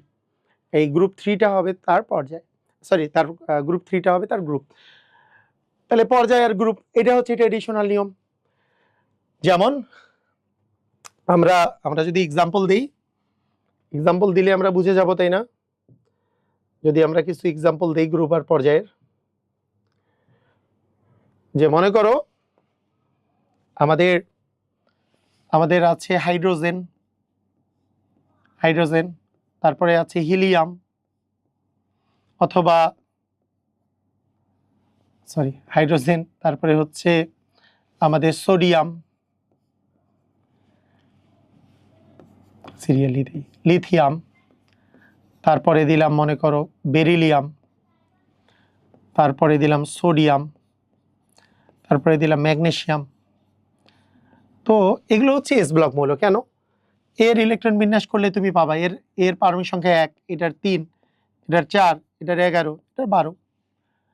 তাহলে এটার ইলেকট্রন বিন্যাস করলে কি পাবো? 1s1। এটা তো 1s2, 2s1। তো দেখো সবগুলারই শেষ কক্ষপথে কি আছে? এস। তার মানে এস যেহেতু আছে তার মানে এগুলো কি?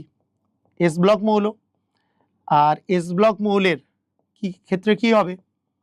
এস ব্লক মৌলের ক্ষেত্রে যেটা হবে সেটা হচ্ছে সর্বশেষ এসে জয়টা থাকবে সেটা হবে গ্রুপ, আর পর্যায় হবে সর্বোচ্চ কোয়ান্টাম সংখ্যা। এখানে সর্বোচ্চ কোয়ান্টাম সংখ্যা 1, তার মানে এটার পর্যায় আর গ্রুপ যদি তোমাকে আমি নির্ণয় করতে বলি গ্রুপ কত আর পর্যায় কত, এগুলো কি সবগুলোই আমরা পারবো, তাই না? পারবো না? তো দেখো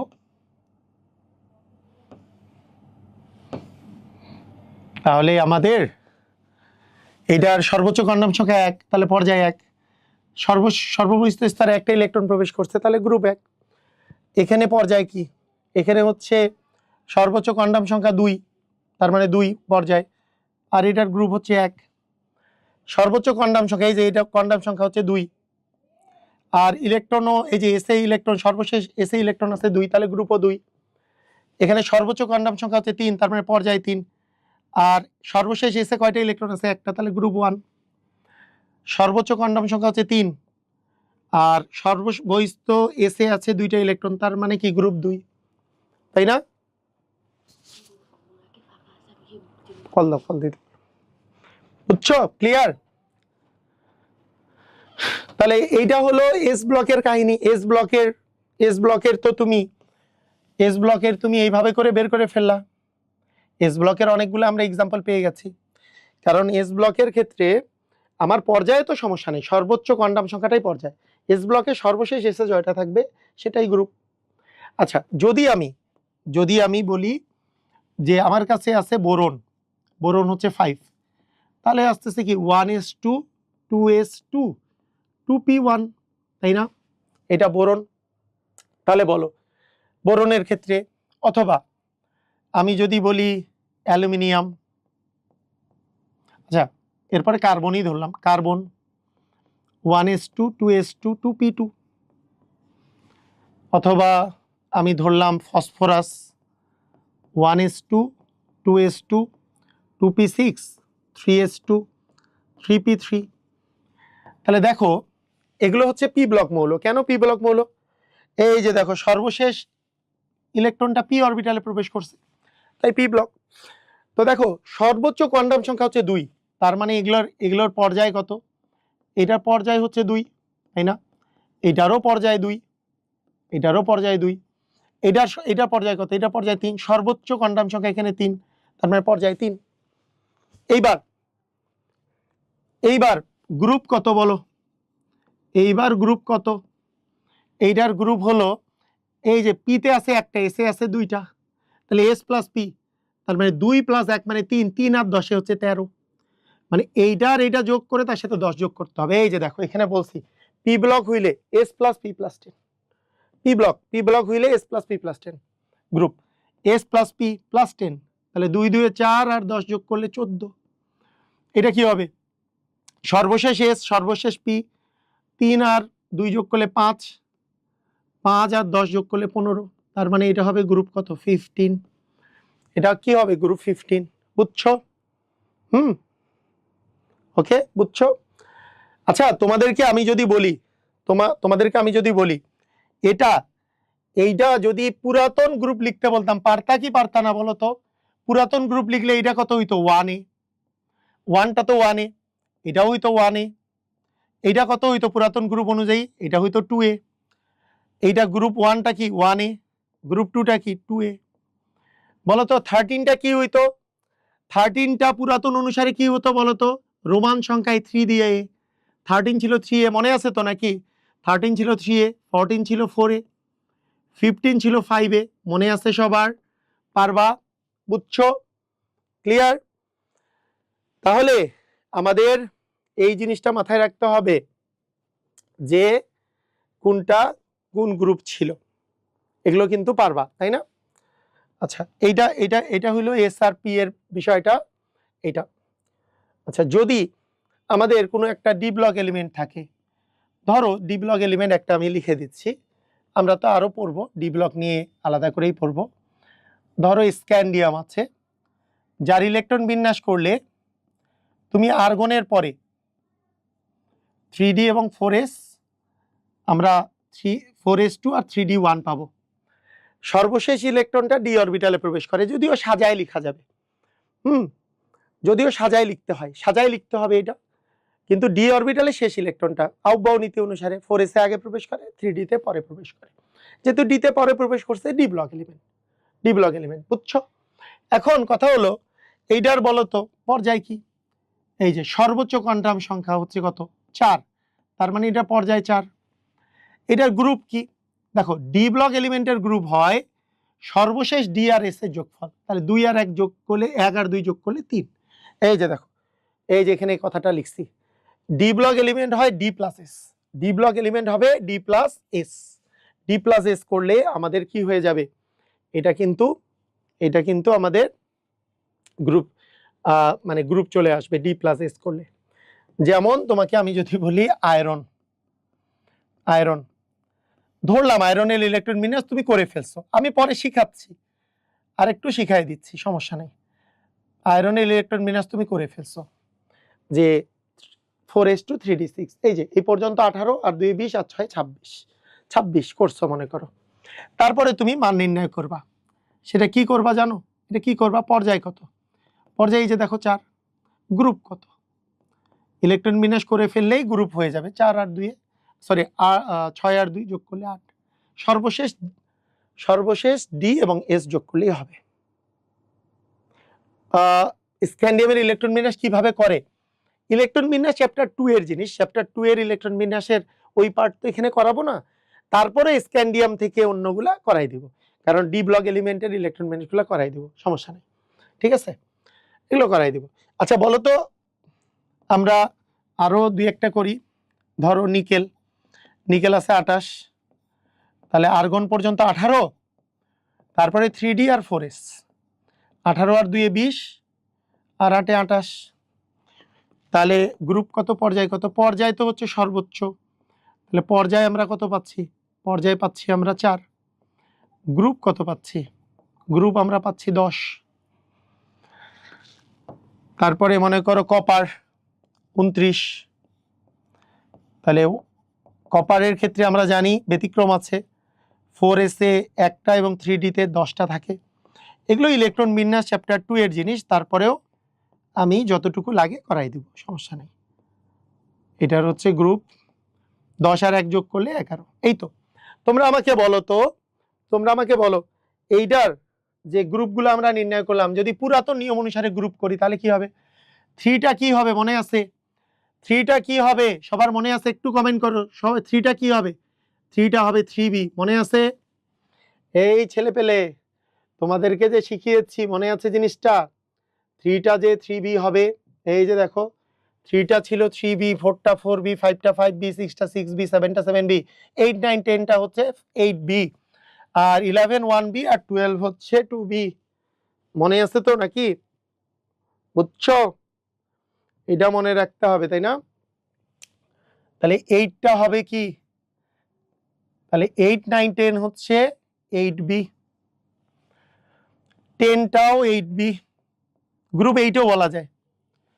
আর 11টা ছিল 1b, 11টা ছিল 1b, 11টা ছিল কি 1b। কথা কি বুঝছো? ক্লিয়ার? বুঝলা? তো এটা হচ্ছে সিস্টেম। আরেকটা আমাদের এফ ব্লক। যদি আমাদের এফ ব্লক এলিমেন্ট হয়, এফ ব্লক মৌল যদি হয়, সেই ক্ষেত্রে এফ ব্লক মৌলের ক্ষেত্রে গ্রুপ হচ্ছে 3। এটার আর কোনো বাদ বিচার নাই, এটা হলো আমাদের ট্রেডিশনাল নিয়ম। তোমাদেরকে একটা সংক্ষিপ্ত নিয়ম শেখাই দিই। দেখো সংক্ষিপ্ত নিয়ম একটা শেখাচ্ছি, খেয়াল করো, সংক্ষিপ্ত নিয়ম শেখাচ্ছি। সংক্ষিপ্ত নিয়মটা হলো, দেখো শর্টকাট নিয়ম, মানে ইলেকট্রন বিন্যাস না করে করার নিয়ম। তোমার তো 1 থেকে 18 নর্মাল নিয়মে করবা, 18 থেকে 118। আচ্ছা প্রথম কথা বলি যে পর্যায়টা পর্যায়টা হবে পরবর্তী পরবর্তী নিষ্ক্রিয় গ্যাসের পর্যায়, পরবর্তী নিষ্ক্রিয় গ্যাসের পর্যায়, পরবর্তী নিষ্ক্রিয় গ্যাসের পর্যায়, এটাই হবে তার পর্যায়। মানে কি দেখো, আমাদের নিষ্ক্রিয় গ্যাসগুলা যে আছে helium, neon, argon, krypton, xenon, radon, অর্গানেসন, এদের যে পারমাণবিক সংখ্যা 2, 10, 2, 10, তারপরে 18, তারপরে 36, তারপরে 54, তারপরে 86, তারপরে 118, এই পারমাণবিক সংখ্যাগুলো ভালো করে মুখস্থ করবা। 1 নম্বরে 2 মনে রাখবা, 1 নম্বরে পারমাণবিক সংখ্যা হচ্ছে 2, 2 নম্বরে 10, তারপরে 18, তারপরে 36, তারপরে 54, তারপরে 86, তারপরে 118, এগুলো ভালো করে মুখস্থ করবা, এগুলো ভালো করে মুখস্থ করবা। মুখস্থ করবা মানে কি, এগুলো ভালো করে মুখস্থ করবা মানে কি, মুখস্থ করবা মানেটা হলো যে, মানে তোমাকে যদি আমি বলি 2, এটা কয় নাম্বার নিষ্ক্রিয় গ্যাস, এটা মাথায় রাখবা। কয় নাম্বার নিষ্ক্রিয় গ্যাস, এটা 1 নাম্বার নিষ্ক্রিয় গ্যাস। 1 নাম্বার নিষ্ক্রিয় গ্যাস আছে 2, মানে হিলিয়াম, হিলিয়ামের পারমাণবিক সংখ্যা হচ্ছে 2। তারপরে যদি বলি 10, এটা 2 নাম্বার নিষ্ক্রিয় গ্যাস, এটার নাম হচ্ছে নিয়ন, নিয়ন হচ্ছে 10, 2 নম্বরে আছে। তারপরে যদি বলি আর্গন মানে 18 বলি, তাহলে মনে করবা হচ্ছে 3 নম্বরে আছে। তার মানে এর পর্যায় দেখো, এটা কিন্তু প্রথম পর্যায়ে আছে, এ কিন্তু প্রথম পর্যায়ে নিষ্ক্রিয় গ্যাস, এটা হচ্ছে দ্বিতীয় পর্যায়, এটা হচ্ছে 3 নম্বর পর্যায়, তৃতীয় পর্যায়, এটা আছে তৃতীয় পর্যায়, এ আছে চতুর্থ পর্যায়ে, এ আছে পঞ্চম পর্যায়ে, এ আছে ষষ্ঠ পর্যায়ে, এ আছে সপ্তম পর্যায়ে। ধরো তোমাকে আমি বললাম ইলেকট্রন, মানে আমি তোমাকে পারমাণবিক সংখ্যা দিলাম, তোমাকে বললাম তুমি পর্যায় লিখো, তোমাকে আমি বললাম পারমাণবিক সংখ্যা আমি লিখে দিচ্ছি, তুমি পর্যায় লিখবা। দেখো তো পর্যায় লিখতে পারো কিনা। ধরো পারমাণবিক সংখ্যা আমি দিলাম 1, আমি দিলাম 6, আমি দিলাম 9, আমি দিলাম 13, আমি দিলাম মনে করো 86, আমি দিলাম 100, আমি দিলাম 74, আমি দিলাম 53। বলো, আমি এখন পর্যায় লিখতে চাই, মনে করো আমি এখন পর্যায় লিখতে চাই, পারমাণবিক সংখ্যা দেওয়া আছে, আমি কি লিখতে চাই, পর্যায় লিখতে চাই। তুমি দেখবা 1 পরবর্তী নিষ্ক্রিয় গ্যাসের পারমাণবিক সংখ্যা কত, অ্যান্সার হচ্ছে 2, 2 1 কাছাকাছি, 1 কাছাকাছি পরবর্তী কি আছে 2, 2 কার, 2 আছে 1 নাম্বার হিলিয়ামের 2, হিলিয়ামের 2 আছে 1 নাম্বার, এই যে 2, প্রথমে মনে রাখবা 2, 10, 18, 36, 54, 86, 118, 2 হচ্ছে 1 নম্বরে, তার মানে এর পর্যায় হচ্ছে 1। তার মানে এর পর্যায় কত, এর পর্যায় কত বলো, এর পর্যায় হচ্ছে 1, পারমাণবিক সংখ্যা, এর পারমাণবিক সংখ্যা 1 এর পর্যায় হচ্ছে 1, 2, 2 কারণ 1 নম্বর, এর পরবর্তী নিষ্ক্রিয় গ্যাস হচ্ছে হিলিয়ামের পারমাণবিক সংখ্যা 2।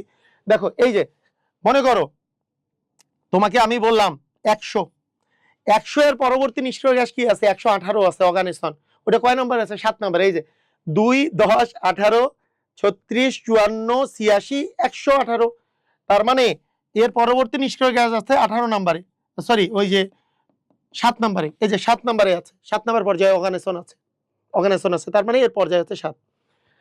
মনে করো 74, 74 এর পরবর্তী কে আছে নিষ্ক্রিয় গ্যাস বলো তো, 74 এর পরবর্তী কে আছে, 74 এর পরবর্তী আছে 86, এই যে 74 এর পরবর্তী নিষ্ক্রিয় গ্যাস, এই যে 86, 74 এর পরবর্তী নিষ্ক্রিয় গ্যাস আছে 86, 86 কয় নম্বরে আছে, 6 নম্বরে, এই যে দেখো, এই যে 1, 2, 3, 4, 5, 6 নম্বরে আছে, যেহেতু 86 6 নম্বরে, তার মানে এর পর্যায় হচ্ছে 6। পরবর্তী নিষ্ক্রিয় গ্যাসটা কয় নাম্বার পর্যায়ে আছে, সেটাই তার পর্যায়, কথা কি বুঝছো, পরবর্তী নিষ্ক্রিয় গ্যাসটা কয় নাম্বার, মনে করো তোমাকে বলছি 53, 53 পরে কে আছে, এই 53 পরে কে আছে 54, এই যে দেখো 54, 54 আছে কয় নম্বরে, 5 নম্বরে, এই যে 2, 10, 18, 36, 54, 54 আছে 5 নম্বর পর্যায়ে, তার মানে 54 যেহেতু 5 নম্বর পর্যায়ে, তার মানে এরও পর্যায় হচ্ছে 5। এই বুঝেছো তোমরা, এই বুঝেছো, ক্লিয়ার, ক্লিয়ার। দেখো 86, 86 তো নিজে নিষ্ক্রিয় গ্যাস, 86 আছে 6 নম্বরে, এটা আছে পর্যায় 6। 13, 13 পরে আছে 18, 2, 10, 18, 18 আছে 3 নম্বরে, তাহলে পর্যায় আছে 3। 9 এর পরে কি আছে 10, 10 আছে 2 নম্বরে, 2 এর পরেই 10, তার মানে 2। 6 এর পরেও আছে 10, 10 পারমাণবিক সংখ্যা আছে 10, তার মানে এরও পর্যায় হচ্ছে 2। সবাই কি ক্লিয়ার, বুঝেছো, পর্যায় কি পারবা, যে কোনো পারমাণবিক সংখ্যা দিলে পর্যায় পারবা কিনা, ইয়েস অর নো আমাকে একটু জানাও।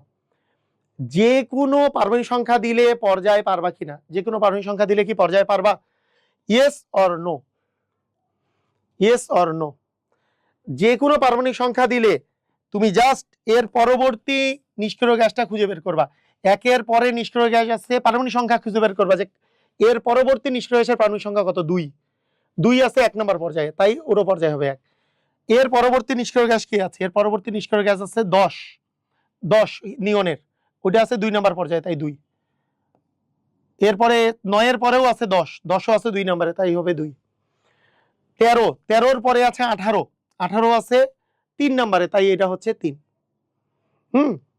তাহলে বলো দেখি একটা একটা আমি যদি জিজ্ঞেস করি, দেখো তোমাদের মাথায় থাকবে কি, তোমাদের মাথায় থাকবে এই জিনিসটা যে মানে 2 যে পারমাণবিক সংখ্যা আছে হিলিয়ামের, এ কিন্তু 1 নম্বর পর্যায়ে, তাই এইভাবে হিসাব করবা যে 2, 10, 18, 36, 54, 86, 118। এইটা মুখস্থ করো, এইটা মুখস্থ করো আগে, এইটা মুখস্থ করো। যারা বলছো যে আরেকবার বুঝান, এইটা মুখস্থ করো যে 2, 10, 18, 36, 54, 86, 118, এটা মুখস্থ করো।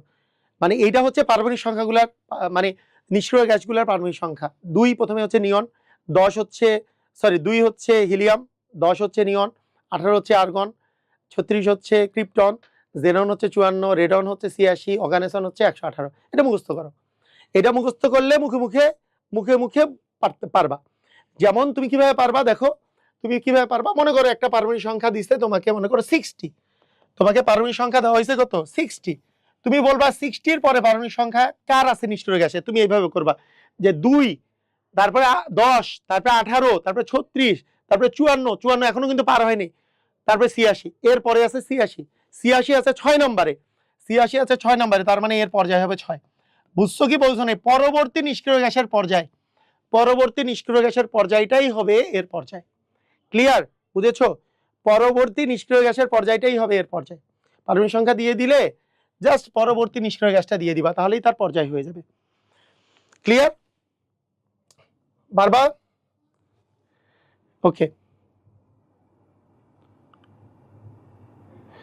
আচ্ছা, এইবার দেখো, মনে করো আরো একটা এক্সাম্পল দিই। মনে করো আছে 40, 40 এর পরবর্তী নিষ্ক্রিয় গ্যাস কি আছে? 2, 10, 18, 36, 54। 36 তো পার করেনি, 54 পার করছে। পরবর্তী নিষ্ক্রিয় গ্যাস আছে 54 আছে 5-এ, 54 আছে 5-এ, তাই পর্যায় হবে 5, তাই পর্যায় হবে 5। বুঝছো? ক্লিয়ার? ধুমধাম ক্লিয়ার। ওকে, এখন শোনো, এখন গ্রুপ নির্ণয়ের ক্ষেত্রে, গ্রুপ নির্ণয়ের ক্ষেত্রে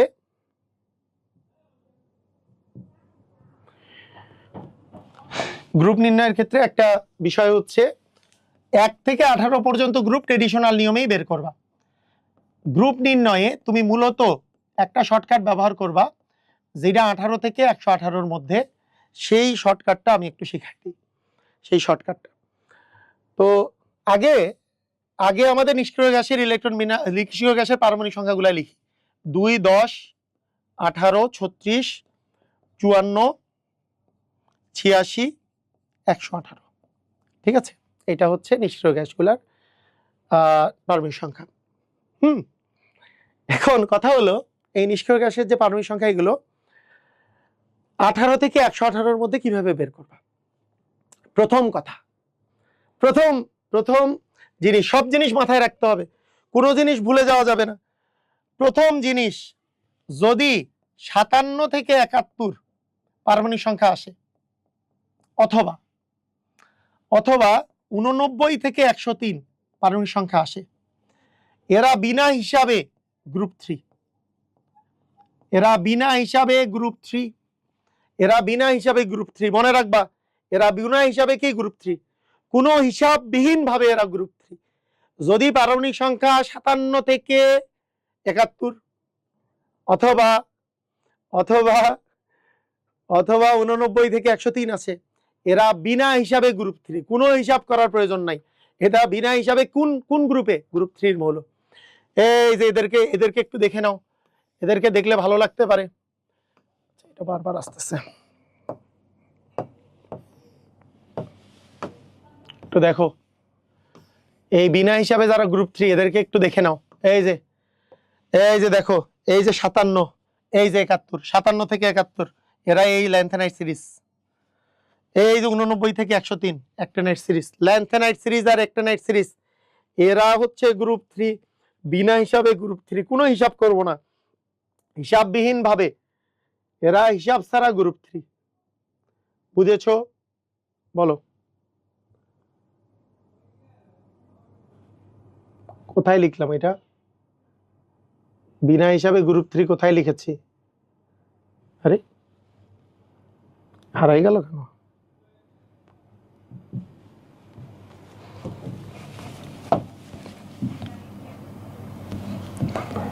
আচ্ছা, আজব তো।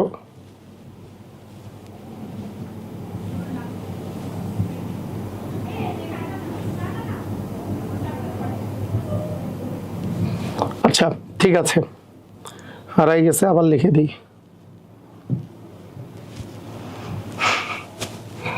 আচ্ছা দেখো, মানে গ্রুপ নির্ণয় আমরা 18 থেকে 118 করব। এখানে পারমাণবিক সংখ্যাগুলো লিখলাম যে 2, 10, 18, 36, 54, 86, 118, এগুলো হচ্ছে নিষ্ক্রিয় গ্যাসের পারমাণবিক সংখ্যা। প্রথমে বলেছি ল্যান্থেনাইট সিরিজ হচ্ছে 57 থেকে 71, আর অ্যাক্টিনাইট সিরিজ হচ্ছে 89 থেকে 103। এদের কোনো হিসাব বাদ দিয়ে এদেরকে আমরা দিয়ে দিব গ্রুপের ক্ষেত্রে গ্রুপ 3। এদের ক্ষেত্রে কোন গ্রুপ দিব বলো তো? গ্রুপ 3 দিব। বুঝছো? আচ্ছা ওকে, এখন দেখো এইবারকার গ্রুপ, এইবারকার একটা চমৎকার জিনিস আমি তোমাদেরকে শেখাই। 58 থেকে 118 মধ্যে যদি কোনো একটা মৌল থাকে, ধরো যেই মৌলটা এর কাছাকাছি, মানে দেখো যে যেই নিষ্ক্রিয় গ্যাসের যে পারমাণবিক সংখ্যাটা আছে, সেই নিষ্ক্রিয় গ্যাসের পারমাণবিক সংখ্যাটা কাছাকাছি যে পারমাণবিক সংখ্যাটা আছে সেইটা ওই পারমাণবিক সংখ্যার চেয়ে যদি ছোট হয়, তাহলে বিয়োগ করেই তুমি অ্যান্সার পেয়ে যাবা। বিয়োগ করলেই তুমি অ্যান্সার পেয়ে যাবা। কথাটা বুঝো নাই মনে হয়? একটু আমি বুঝাই দিই, ভালো করে দেখো। মনে করো পারমাণবিক সংখ্যা তোমার দেওয়া আছে, পারমাণবিক সংখ্যা দেওয়া আছে, তোমাকে গ্রুপ নির্ণয় করতে হবে। পারমাণবিক সংখ্যা থেকে কি নির্ণয় করতে হবে? গ্রুপ নির্ণয় করতে হবে। তোমার মনে করো পারমাণবিক সংখ্যা দেওয়া আছে 19, দেওয়া আছে 20 বা 22, বা মনে করো তোমার দেওয়া আছে 38, 40 অথবা 55, হ্যাঁ, বা 88, এগুলো দেওয়া আছে। খেয়াল করে দেখো যে এর কাছাকাছি পারমাণবিক সংখ্যা নিষ্ক্রিয় গ্যাসের হচ্ছে 18, এর চেয়ে এর মানটা কম। যদি এরটা বড় হয় আর পারমাণবিক সংখ্যা যেটা কাছে আছে সেটা যদি ছোট হয়, নিষ্ক্রিয় গ্যাসটা ছোট হয়, তাহলে এই দুইটা বিয়োগ করলেই তুমি গ্রুপ পাবে। এর গ্রুপ হচ্ছে 1, 20-এর গ্রুপ হচ্ছে 2, 20 থেকে 18 বিয়োগ করলে 2, 22-এর কাছাকাছি, তাহলে 22 থেকে 18 বিয়োগ করলে হচ্ছে 4, তাহলে এর গ্রুপ হচ্ছে 4। 38-এর কাছাকাছি পারমাণবিক সংখ্যা হচ্ছে 36, যেইটা এর চেয়ে ছোট, বিয়োগ করলেই তুমি অ্যান্সার পাবা। 38-এর গ্রুপ হচ্ছে 2, 38-এর গ্রুপ হচ্ছে 2। তারপরে 40-এর কাছাকাছি আছে কত? 40-এর কাছাকাছি হচ্ছে 36 আছে, যেটা 40-এর চেয়ে ছোট, যেটা 40-এর চেয়ে ছোট। 40 থেকে 36 বিয়োগ করলে হবে 4, জাস্ট 40 থেকে 36 বিয়োগ করে দেবো অ্যান্সার। দেখো 55-এর কাছাকাছি কি আছে? 54, জাস্ট 55-এর কাছাকাছি 54, 55 থেকে আমি 54 বাদ দিয়ে দিলেই হয়ে যাবে 1, এটার অ্যান্সার হয়ে যাবে 1। 88-এর, এই যে দেখো 88-এর কাছাকাছি আছে 86, ছোট হইলে জাস্ট তুমি বিয়োগ করে দিবা, তাহলেই অ্যান্সার হবে। বিয়োগ করলেই অ্যান্সার হবে, বিয়োগ করে দিলেই অ্যান্সার হয়ে যাবে। কিন্তু যদি এমন হয়, দেখো পারমাণবিক সংখ্যা আর গ্রুপ, ধরো তুমি যার বের করতেছো, সেইটা আমি বের করতেছি মনে করো 50-এর কাছাকাছি, হ্যাঁ 50-এর কাছাকাছি কে আছে? ভালো করে শুনো আগে। 50-এর কাছাকাছি আছে 54। দেখো এই 55 ছিল যখন, বিয়োগ করে দিলে অ্যান্সার পাইছো, কারণ 55-র কম আছে এটা। 55-র কাছাকাছি কে আছে? 54 আছে, তাই বিয়োগ করলেই তুমি অ্যান্সার পাবা। কিন্তু 50-এরও কাছাকাছি 54, কারণ 50 থেকে 36 হচ্ছে 50 থেকে 54 কাছে। যদি 50 থেকে যেহেতু 54 কাছে, এই কাছাকাছি যে পারমাণবিক সংখ্যাটা সেটা তো বড়। যদি বড় হয় তাহলে তাহলে বিয়োগ করলে অ্যান্সার পাবা না, বিয়োগ করার পরে 18 থেকে বিয়োগ করতে হবে। বিয়োগ করলে পাবা হচ্ছে 4, এবং 18 থেকে 4 বিয়োগ করলে তোমার আসবে 14, এর গ্রুপ হবে 14। তাহলে বুঝো, যদি এই যে এই দুইটার মধ্যে এই যে দেখো, এই যে এইটা যদি বড় হয়, ওই যে আমার যখন 55 ছিল, 55 যেহেতু 54-র চেয়ে বড়, বিয়োগ করলেই তোমার অ্যান্সার। যেমন এখানে যদি 53 হয়, তাহলে 53-র চেয়ে এই যে নিষ্ক্রিয় গ্যাসেরটা বড়, যদি বড় হয় বিয়োগ করলে অ্যান্সার হবে না, তুমি তারপরে 18 থেকে বিয়োগ করতে হবে। বিয়োগ করলে 1, 18 থেকে 1 বিয়োগ করলে হবে 17। এটার অ্যান্সার হবে হচ্ছে 17। এটার অ্যান্সার হবে হচ্ছে 17। আবার বলি, ধরো তোমাকে আমি বললাম 80, 80-র কাছাকাছি কি আছে? 86, কিন্তু 80-র চেয়ে 86 বড়, তাহলে বিয়োগ করলে অ্যান্সার পাবা না। তাহলে 86 থেকে 80 বিয়োগ করলে হচ্ছে 6, এরপরে 18 থেকে এবার 6 বিয়োগ করলে আমাদের আসবে 12, তার মানে এর গ্রুপ হবে 12। তাহলে আমাদেরকে মাথায় রাখতে হবে দুইটা জিনিস, যদি এইটা বড় হয় তাহলে জাস্ট বিয়োগ করলেই অ্যান্সার, মানে কাছাকাছি পারমাণবিক সংখ্যা যেগুলো আছে নিষ্ক্রিয় গ্যাসের, বিয়োগ করলেই অ্যান্সার। হ্যাঁ, মানে বিয়োগ করলেই অ্যান্সার।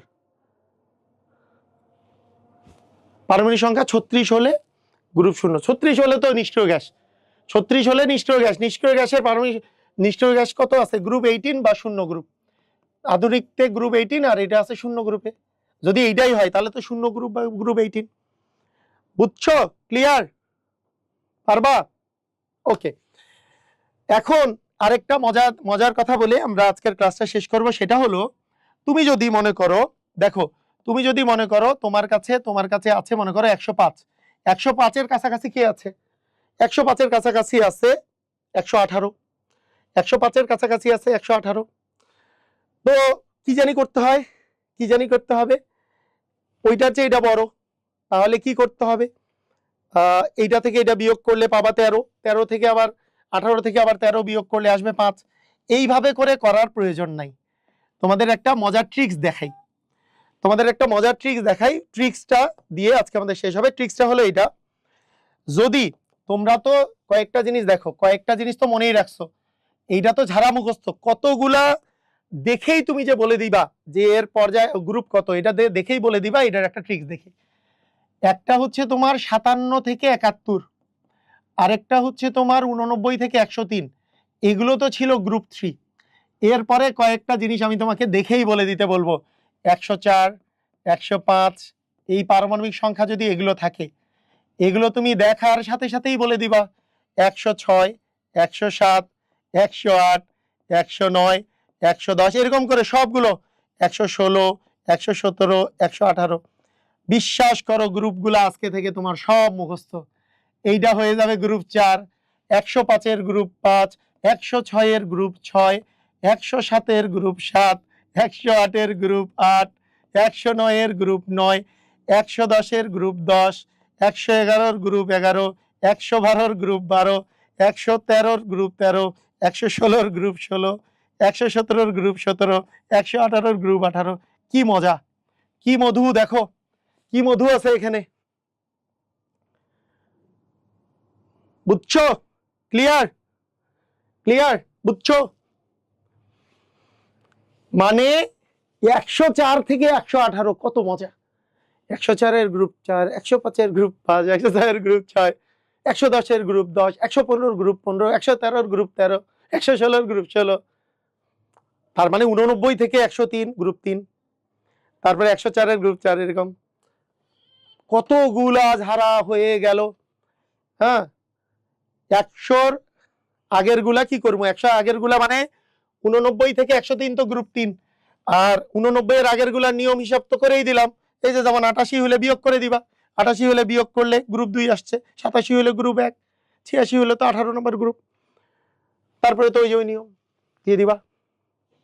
আসো আজকের ক্লাসের ভিত্তিতে কতগুলো এমসিকিউ আমরা সলভ করি। তো প্রথম কোশ্চেন, পর্যায় সারণীর জনক কে? এটা তো তোমরা সবাই পারো। পর্যায় সারণীর জনক কে বলো? পর্যায় সারণীর জনক হচ্ছে মেন্ডেলিভ। মেন্ডেলিভকে পর্যায় সারণীর জনক বলা হয়, কারণ 1869 সালে তিনি পারমাণবিক ভরের উপরে বেস করে যদিও একটি পর্যায় সারণী তৈরি করেছিলেন, এটার উপরে বেস করেই পরবর্তীতে পারমাণবিক সংখ্যা ইলেকট্রন বিন্যাসের উপর পারমাণবিক সংখ্যা অথবা ইলেকট্রন বিন্যাসের উপর বেস করে কিন্তু আমাদের আধুনিক পর্যায় সারণীর ভিত্তি রচিত হয়েছে। তো সেই জন্য আমরা মেন্ডেলিভকে আমরা বলবো হচ্ছে পর্যায় সারণীর জনক। সেকেন্ড কোশ্চেন, আমাদের পি ব্লক মৌলের সংখ্যা কতটা? পি ব্লক মৌলের সংখ্যা দেখো অনেক বোর্ডে আসছে। পি ব্লক মৌলের সংখ্যা কয়টি? পি ব্লক মৌলের সংখ্যা হচ্ছে 36টা। আমরা জানি এস ব্লক মৌলের সংখ্যা 14টা, পি ব্লক 36টা, ডি ব্লক 41টা, এফ ব্লক 27টা। সবগুলোই প্রশ্ন পরীক্ষায় আসে। তাহলে পি ব্লক হচ্ছে 36টা। কোন ব্লকে অধাতুর সংখ্যা বেশি? আমি তোমাদেরকে পড়ানোর সময় বলেছি ওই পাশে অধাতু বেশি, মানে পি ব্লকে।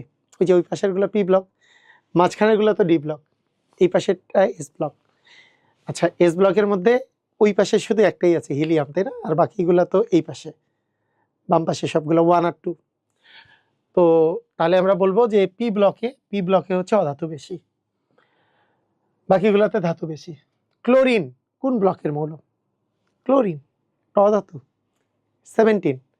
তুমি চিন্তা করতো ক্লোরিনের ইলেকট্রন বিন্যাস করো, ইলেকট্রন বিন্যাস করলেই তো পারবা। ইলেকট্রন বিন্যাস করলে কি হবে?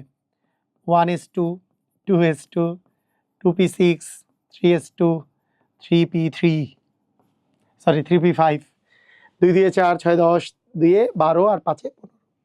তার মানে এটা কি পি ব্লক মৌল, তাই না? এটা আমরা, এটাতে কি কোনো সমস্যা আছে? এত ইজি। এস ব্লক মৌলের সংখ্যা কতটি? আচ্ছা, বেশি ইজি কিন্তু অনেক আসছে। এই যে দেখো বোর্ড দিয়ে ভর্তি।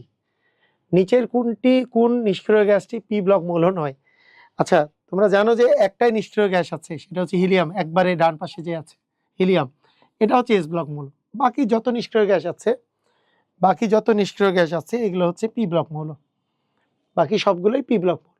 ওই যে উপরের হিলিয়াম বাদে বাকিগুলা আমি দেখাচ্ছিলাম না, যে 13 থেকে 17 পর্যন্ত, মানে পুরোপুরি 18 পর্যন্ত হিলিয়াম বাদে 13 থেকে 18 পর্যন্ত সবগুলোই পি ব্লক, গ্রুপ 13 থেকে 18 পর্যন্ত। তো হিলিয়াম এস ব্লক, বাকিগুলো পি ব্লক। আচ্ছা, এফ ব্লক মৌলের সংখ্যা কতটি? এটা এটা এটা এটা এটা এফ ব্লক মৌলের সংখ্যা কতটি? কোথায়? অ্যান্সারই তো নাই। অ্যান্সার কোথায়? অ্যান্সার কোথায় ভাইয়ারা? এফ ব্লক মৌলের সংখ্যা কতটি হবে? এফ ব্লকে তো দিছে নাকি? হ্যাঁ, 27টি। কোনো একটা কারণে আমার মনে হয় না বোর্ডে কোশ্চেনটা ভুল আসছে, কারণ বাকি অপশনগুলো ঠিক আছে, 14, 36, এটা আসলে 27টি হবে। এটা কোনো প্রকারের অপশন মিস্টেক, মানে আমাদের তুলতে মনে হয় ভুল হয়েছে। আচ্ছা, কোনটি মৃৎক্ষার ধাতু? মৃৎক্ষার ধাতু হচ্ছে গ্রুপ 2 এর মৌলগুলা। কি? Beryllium, magnesium, calcium, strontium, barium, radium. দেখো এই যে ক্যালসিয়াম আছে, মৃৎক্ষার ধাতু গ্রুপ 2। ক্ষার ধাতু হচ্ছে group 1। Chalcogen, pnictogen group 15। Group 15 ছিল nitrogen, phosphorus, arsenic, antimony, bismuth, হ্যাঁ, আর মস্কোভিয়াম। আর এটা হচ্ছে চ্যালকোজেন বা চ্যালকোজেন, যেটাকে বলে চ্যালকোজেন, এটা হচ্ছে গ্রুপ 16, মানে oxygen, sulphur, selenium, tellurium, polonium. Group কোনটা? গ্রুপ হচ্ছে 16। গ্রুপ কোনটা? 16। গ্রুপ 16টা হচ্ছে চ্যালকোজেন। কোনটি মুদ্রা ধাতু? 11 কে আবার আমরা কি বলি? 1b। মনে আছে না? 11 1b আর 12 হচ্ছে 2b। কোনটি অভিজাত গ্যাস? অভিজাত গ্যাস মানে কি? নিষ্ক্রিয় গ্যাস। জেনন, এক্সিতে জেনন। আর এটা তো ফ্লোরিনটা হচ্ছে কি? ফ্লোরিন হচ্ছে আমাদের হ্যালোজেন। সর্ববহিস্থ স্তরে, এবার দেখো বুয়েটের কোশ্চেন একটা দেখতেছি, সর্ববহিস্থ স্তরে 3d2 4s2 আছে, তারপরে ডি ব্লক মৌল। ডি ব্লক মৌল হইলে গ্রুপ কি হবে? গ্রুপ জানতে চাইছে, কোন পর্যায়ে অবস্থিত? হ্যাঁ, এটা কি? মৌলটির পর্যায় সারণীতে অবস্থান। আচ্ছা, গ্রুপ জানতে চাইছে, এই যে জিআর গ্রুপ। তাহলে ডি প্লাস এস, তাহলে ডি প্লাস এস হইলে কি হয়? 2 আর 2 4, 2 আর 2 কি হবে? 4, গ্রুপ 4-এ। আর 4 আমরা জানি যে ওই যে ডি ব্লক মৌলগুলা বি উপগ্রুপে আছে, তাহলে 4b। তাহলে এটা হবে 4b, কারণ মনে আছে না তোমাদেরকে পড়ানোর সময় পড়ালাম না যেটা গ্রুপ 3, 3টা 3b, 4টা 4b, 5টা 5b, 6টা 6b, 7টা 7b, 8 9 10টা হচ্ছে 8b বা 8, আর 11টা 1b আর 12টা 2b। মনে আছে? বি এর গুলা মনে রাখো, ভালো করে মনে রেখো। আচ্ছা, 2a, 2a মানে গ্রুপ 2, মৌলের ইলেকট্রন বিন্যাস মানে এস ব্লক মৌল হবে যার শেষ কক্ষপথে 2টা ইলেকট্রন থাকবে এস ব্লক। 1 গ্রুপ 1-এ কি থাকে? গ্রুপ 1-এ থাকে এই যে শেষে এস এর শেষে একটা থাকলে 1-এ বা 1, গ্রুপ 1, গ্রুপ 1 মানে তো 1-এ, 2 মানে 2a। এই যে দেখো এস ব্লক এবং শেষে 2টা ইলেকট্রন আছে, তার মানে এটাই। কিন্তু এটা তো ডি ব্লক, ডি ব্লক হলে তো ডি প্লাস এস হবে, তার মানে তো 4b হয়ে যাবে, তাই না? এটা তো হবেই না, এগুলো তো হচ্ছে না, এটা। তারপরে এটার অ্যান্সার। এটা কি? একটি পরমাণুর সর্ববহিস্থ ইলেকট্রনীয় কাঠামো 3d5 4s1, 3d5 আর হচ্ছে 4s1, তাহলে কি হবে? ডি ব্লক, ডি ব্লক হইলে কি হয়? ডি প্লাস এস, তাহলে 5 + 1 মানে কি 6, তাহলে 6b, 6 হইলে তো গ্রুপ 6, আর যেটা গ্রুপ 6 এটা আগে ছিল 6b, তাই না? তাহলে এটার অবস্থান কোথায়? 6b তে। 6b কোথায় আছে? এই যে গ্রুপ 6b একটাই আছে, 6b। আর পিরিয়ড তো 4, এই যে সর্বোচ্চ কোয়ান্টাম সংখ্যা হচ্ছে পিরিয়ড, পর্যায় তো 4। পারবা? ক্লিয়ার? তো এই ছিল আমাদের প্রথম ক্লাস। আশা করি তোমাদের প্রথম ক্লাসটা অনেক বেশি ভালো লেগেছে। আমি তোমাদেরকে S block, P block, D block এবং এ ব্লক এগুলোর বিস্তারিত যেই পড়ালেখা সেটা করাবো একেবারে লাস্টের পোর্শনে, মানে ব্লক কেমিস্ট্রিতে। আগামীকালকে থেকে আমাদের শুরু হচ্ছে রাসায়নিক বন্ধন যে পার্টটা, সেটা। এটার মধ্যে আয়নিক বন্ধন এবং আয়নিক যৌগের সমযোজী বৈশিষ্ট্য মানে ফাজানের নীতি বা পোলারাইজেশন বা পোলারায়ন এবং আয়নিক পটেনশিয়াল, এই জিনিসগুলা কি, এগুলো ইনশাল্লাহ আমরা আগামীকালকে শুরু করব। তো সবাইকে অসংখ্য ধন্যবাদ। আল্লাহ হাফেজ।